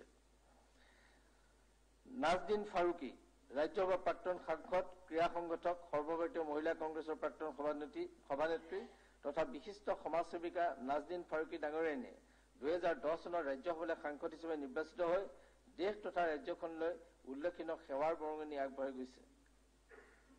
তেখেতে অসম মহিলা ক্ৰিকেট সন্থাৰ সভানেত্ৰী হিচাপেও কাৰ্যনিৰ্বাহ কৰিছিল। দিলদাৰ ৰেজ্জা, প্ৰাক্তন মন্ত্ৰী, প্ৰাক্তন সংসদীয় সচিব তথা নিষ্ঠাবান সমাজকৰ্মী দিলদাৰ ৰেজ্জা ডাঙৰীয়াই বাগবৰ বিধানসভা সমষ্টিৰ পৰা কংগ্ৰেছ দলৰ প্ৰাৰ্থীৰূপে 1991, 2001 আৰু 2006 চনত তিনিবাৰকৈ অসম বিধানসভালৈ নিৰ্বাচিত হৈ এগৰাকী দক্ষ বিধায়ক ৰূপে ৰাজ্যখনলৈ উল্লেখনীয় সেৱাৰ বৰঙণি আগবঢ়াৰ লগতে 1991 চনত চহৰ উন্নয়ন কৰ্তৃপক্ষৰ অধ্যক্ষ, 93 চনত চহৰ উন্নয়ন আৰু সংখ্যালঘু পৰিক্ৰমা বিভাগৰ মন্ত্ৰী আৰু 2006 চনত গৃহ বিভাগৰ সংসদীয় সচিব হিচাপে কাৰ্যনিৰ্বাহ কৰি ৰাজ্যখনৰ আৰ্থ-সামাজিক উন্নয়নৰ ক্ষেত্ৰত উল্লেখনীয় অৰিহণা আগবঢ়াই গৈছে। ভুৱনেশ্বৰ বৰ্মন, প্ৰাক্তন বিধায়ক তথা বিশিষ্ট মুক্তিযোদ্ধা, ভুৱনেশ্বৰ বৰ্মন ডাঙৰীয়াই 1967 চনত প্ৰজা ছচিয়েলিষ্ট পাৰ্টি আৰু 1968 চনত জনতা দলৰ প্ৰাৰ্থীৰূপে পাটচাৰকুছি বিধানসভা সমষ্টিৰ পৰা অসম বিধানসভালৈ দুবাৰকৈ নিৰ্বাচিত হৈ সমষ্টিটোৰ আৰ্থ-সামাজিক উন্নয়নৰ ক্ষেত্ৰত উল্লেখনীয় অৰিহণা আগবঢ়াইছিল। তেখেত ভাৰতৰ স্বাধীনতা আন্দোলনত সক্ৰিয়ভাৱে যোগদান কৰি দেশমাতৃলৈ বিশেষ সেৱা আগবঢ়াই থৈ গৈছে। যশৱন্ত সিং, প্ৰাক্তন কেন্দ্ৰীয় মন্ত্ৰী যশৱন্ত সিং ডাঙৰীয়াই বিজেপি দলৰ প্ৰাৰ্থীৰূপে 1980, 86, 98, 99 আৰু 2004 চনত 5 বাৰকৈ ৰাজ্যসভালৈ আৰু 1990, 91, 96 আৰু 2009 চনত 4 বাৰকৈ লোকসভালৈ নিৰ্বাচিত হৈছিল। তেখেতে 1998 পৰা 2004 চনলৈ প্ৰতিৰক্ষা, বিত্ত বিভাগকে ধৰি ভালেকেইটা গুৰুত্বপূৰ্ণ বিভাগৰ কেন্দ্ৰীয় কেবিনেট মন্ত্ৰী হিচাপে কাৰ্যনিৰ্বাহ কৰি দেশৰ কেইবাটাও গুৰুত্বপূৰ্ণ সন্ধিখনত গুৰু দায়িত্ব পালন কৰিছিল। ৰামবিলাস পাছোৱান, কেন্দ্ৰীয় কেবিনেট মন্ত্ৰী ৰামবিলাস পাছোৱান ডাঙৰীয়াই 1969 চনত সংযুক্ত ছচিয়েলিষ্ট পাৰ্টীৰ প্ৰাৰ্থী হিচাপে বিহাৰ বিধানসভালৈ প্ৰথমবাৰৰ বাবে নিৰ্বাচিত হৈ পৰৱৰ্তী সময়ত 9 বাৰকৈ লোকসভালৈ নিৰ্বাচিত হোৱাৰ লগতে বহু গুৰুত্বপূৰ্ণ বিভাগৰ কেন্দ্ৰীয় মন্ত্ৰী হিচাপে দায়িত্ব বহন কৰি পাছোৱান ডাঙৰীয়াই মৃত্যুৰ আগমুহূৰ্তলৈকে গ্ৰাহক সুৰক্ষা, খাদ্য আৰু ৰাজহুৱা বিতৰণ বিভাগৰ কেন্দ্ৰীয় মন্ত্ৰী হিচাপে কাৰ্যনিৰ্বাহ কৰিছিল। মই বাকীসকল সদস্যৰ নাম উল্লেখ কৰিম আৰু তেখেতক কি আছে সেইটো কম, কাৰণ যথেষ্ট দীঘল আছে। এইখিনি আমি ডিটেইলছ ক'লো, বাকীখিনি ৰেকৰ্ড থাকিব। এক মিনিট, নামখিনি কৈ লওঁ। স্বৰ্গীয় সুৰেশ অংগাৰী, তেওঁ কেন্দ্ৰীয় ৰেল ৰাজ্যমন্ত্ৰী আছিল। আহমেদ পেটেল, প্ৰাক্তন সাংসদ তথা জ্যেষ্ঠ ৰাজনৈতিক নেতা আছিল। কপিলা বাৎসায়ন, ৰাজ্যসভাৰ প্ৰাক্তন সাংসদ তথা ভাৰতীয় শাস্ত্ৰীয় সংগীতৰ বিদগ্ধ পণ্ডিত আছিল। ডক্টৰ জয়ন্ত মাধৱ, বিশিষ্ট অৰ্থনীতিবিদ আছিল। নৰেন্দ্ৰনাথ হালৈ, বিশিষ্ট মুক্তিযোদ্ধা আছিল। জ্যোতিপ্ৰসাদ শইকীয়া, জ্যেষ্ঠ সাংবাদিক, বিশিষ্ট লেখক তথা অৱসৰপ্ৰাপ্ত প্ৰশাসনিক বিষয়া। মহেশ চন্দ্ৰ মেধি, জ্যেষ্ঠ সাংবাদিক। ডক্টৰ নবাব মহম্মদ ৰফিক, বিশিষ্ট চিকিৎসক তথা গীতিকাৰ। ভগগিৰি ৰায়চৌধুৰী, বিশিষ্ট সাহিত্যিক তথা শিক্ষাবিদ। গগন চন্দ্ৰ অধিকাৰী, বিশিষ্ট শিশু সাহিত্যিক। ডক্টৰ জীৱন চন্দ্ৰ শৰ্মা কটেকী, জ্যেষ্ঠ বিজ্ঞানী। অৰ্জুন দাস, বিশিষ্ট শিক্ষাবিদ। গৌৰী বৰ্মন, প্ৰথিতযশা চিত্ৰশিল্পী, চলচ্চিত্ৰ প্ৰযোজক, পৰিচালক তথা সাহিত্যিক। জীৱন বৰা, বিশিষ্ট চলচ্চিত্ৰ পৰিচালক, নাট্যকাৰ আৰু অভিনেতা। ত্ৰৈলোক্য দত্ত, বিশিষ্ট কাৰ্টুনিষ্ট, শিল্পী তথা লেখক। জয়কান্ত গন্ধিয়া, লোক সংস্কৃতিৰ গৱেষক তথা বিশিষ্ট সাহিত্যিক। তৰুণ বৰা, প্ৰবীণ কণ্ঠশিল্পী, ঢোলৰ ৰজা। বিভুৰঞ্জন চৌধুৰী, বিশিষ্ট কণ্ঠশিল্পী, সুৰকাৰ তথা অভিনেতা। পৰাগ ভূঞা, বিশিষ্ট সাংবাদিক। বাবুল খটনিয়াৰ, ভ্ৰাম্যমাণ জগতৰ বিশিষ্ট অভিনেতা। ইয়াৰ উপৰি যোৱা ইংৰাজী 13 নৱেম্বৰ 2020 তাৰিখে উৰিত যুদ্ধবিৰতি উল্লংঘন কৰি পাকিস্তানী সেনাই চলোৱা আক্ৰমণত অসম সন্তান হৰধন চন্দ্ৰ ৰায় আৰু ইংৰাজী 24 ডিচেম্বৰ 2020 তাৰিখে শ্ৰীনগৰৰ গণ্ডিৰৱালাত সন্ত্ৰাসবাদীৰ আক্ৰমণত শ্বহীদ হোৱা অসম সন্তান মৃত্যুঞ্জয় চুতীয়াৰ লগতে দুইটা ঘটনাত শ্বহীদ হোৱা ভাৰতীয় সেনা জোৱানসকলৰ প্ৰতি সদনে গভীৰ শোক প্ৰকাশ কৰি শ্ৰদ্ধাঞ্জলি জনোৱাৰ লগতে শোকসন্তপ্ত পৰিয়াললৈ গভীৰ সমবেদনা জ্ঞাপন কৰে। লগতে সদনে সমগ্ৰ বিশ্বৰ লগতে ভাৰতত কৰোনা ভাইৰাছত আক্ৰান্ত হৈ মৃত্যুবৰণ কৰা ব্যক্তিসকলৰ প্ৰতি গভীৰ শোক প্ৰকাশ কৰি শ্ৰদ্ধাঞ্জলি জনোৱাৰ লগতে শোকসন্তপ্ত পৰিয়ালবৰ্গলৈ গভীৰ সমবেদনা জ্ঞাপন কৰে আৰু চিকিৎসাধীন হৈ থকা ব্যক্তিসকলৰ বাবেও সদনে আশু আৰোগ্য কামনা কৰে। কিবা যদি থাকি গৈছে ক'ব পাৰে। থাকি গৈছে ছাৰ, কওক। ৰতীন্দ্ৰনাথ ভট্টাচাৰ্য, যি এক্স বিজেপি প্ৰেচিডেণ্ট আছিলে কৰিমগঞ্জৰ। ৰতীন্দ্ৰনাথ ভট্টাচাৰ্য আৰু মালিকুৰ ৰহমান, তেওঁ এক্স ৰিটায়াৰ্ড জাজ, ছেছন জাজ আছিলে, তেওঁ ঢুকাইছে। আৰু ভাল লগতে ছাৰ এটা বস্তু, ইমতাজ আলী, তেওঁ মিজোৰামৰ মানুহে মাৰিলে আমাৰ বৰ্ডাৰত, মানে হেৰিয়া, তেওঁৰ নামটো ইনক্লুড হ'ব লাগে।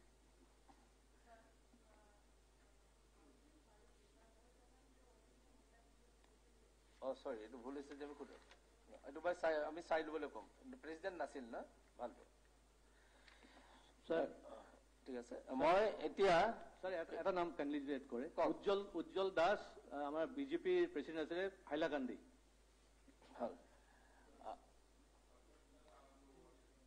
আন্দো ওয়ারি ন মোক বেয়া নাপালে যিসকলে কৈছে তেখেতসকলৰ নামটো আৰু দুলাইন তেখেতসকলৰ বিষয়ে দুলাইন মোৰ অফিচত জমা দি দিব সৈতে আমি প্ৰচিডিঙত তেওঁলোকৰ বিষয়ে অকণমান ক'ব পাৰিম মই এতিয়া প্ৰয়াত লোকসকলৰ পবিত্ৰ স্মৃতিত আৰু তেখেতসকলৰ বিদায় আত্মাৰ সদগতি আৰু চিৰশান্তি কামনা কৰি 1 মিনিট কাল থিয় হৈ মৌনতা অৱলম্বন কৰিবৰ বাবে মই সকলো সন্মানীয় সদস্যক অনুৰোধ কৰিছোঁ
ওম শান্তি মই সদন স্থগিত কৰাৰ আগতে সকলো দলৰ দলপতিসকলক আৰু পাৰ্লিমেণ্ট এফেয়াৰ্ছ মিনিষ্টাৰক আমাৰ যেহেতু কি আলোচনা কৰিম পৰহিলে তাৰ ওপৰত ডিচাইড কৰিবৰ কাৰণে মই ইনভাইট কৰিছোঁ এতিয়াই আৰু এটা সদন কাইলৈ পুৱা 9:30 বজালৈ স্থগিত আছে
Welcome back. Thanks for staying with us. Let's take a look at some other stories.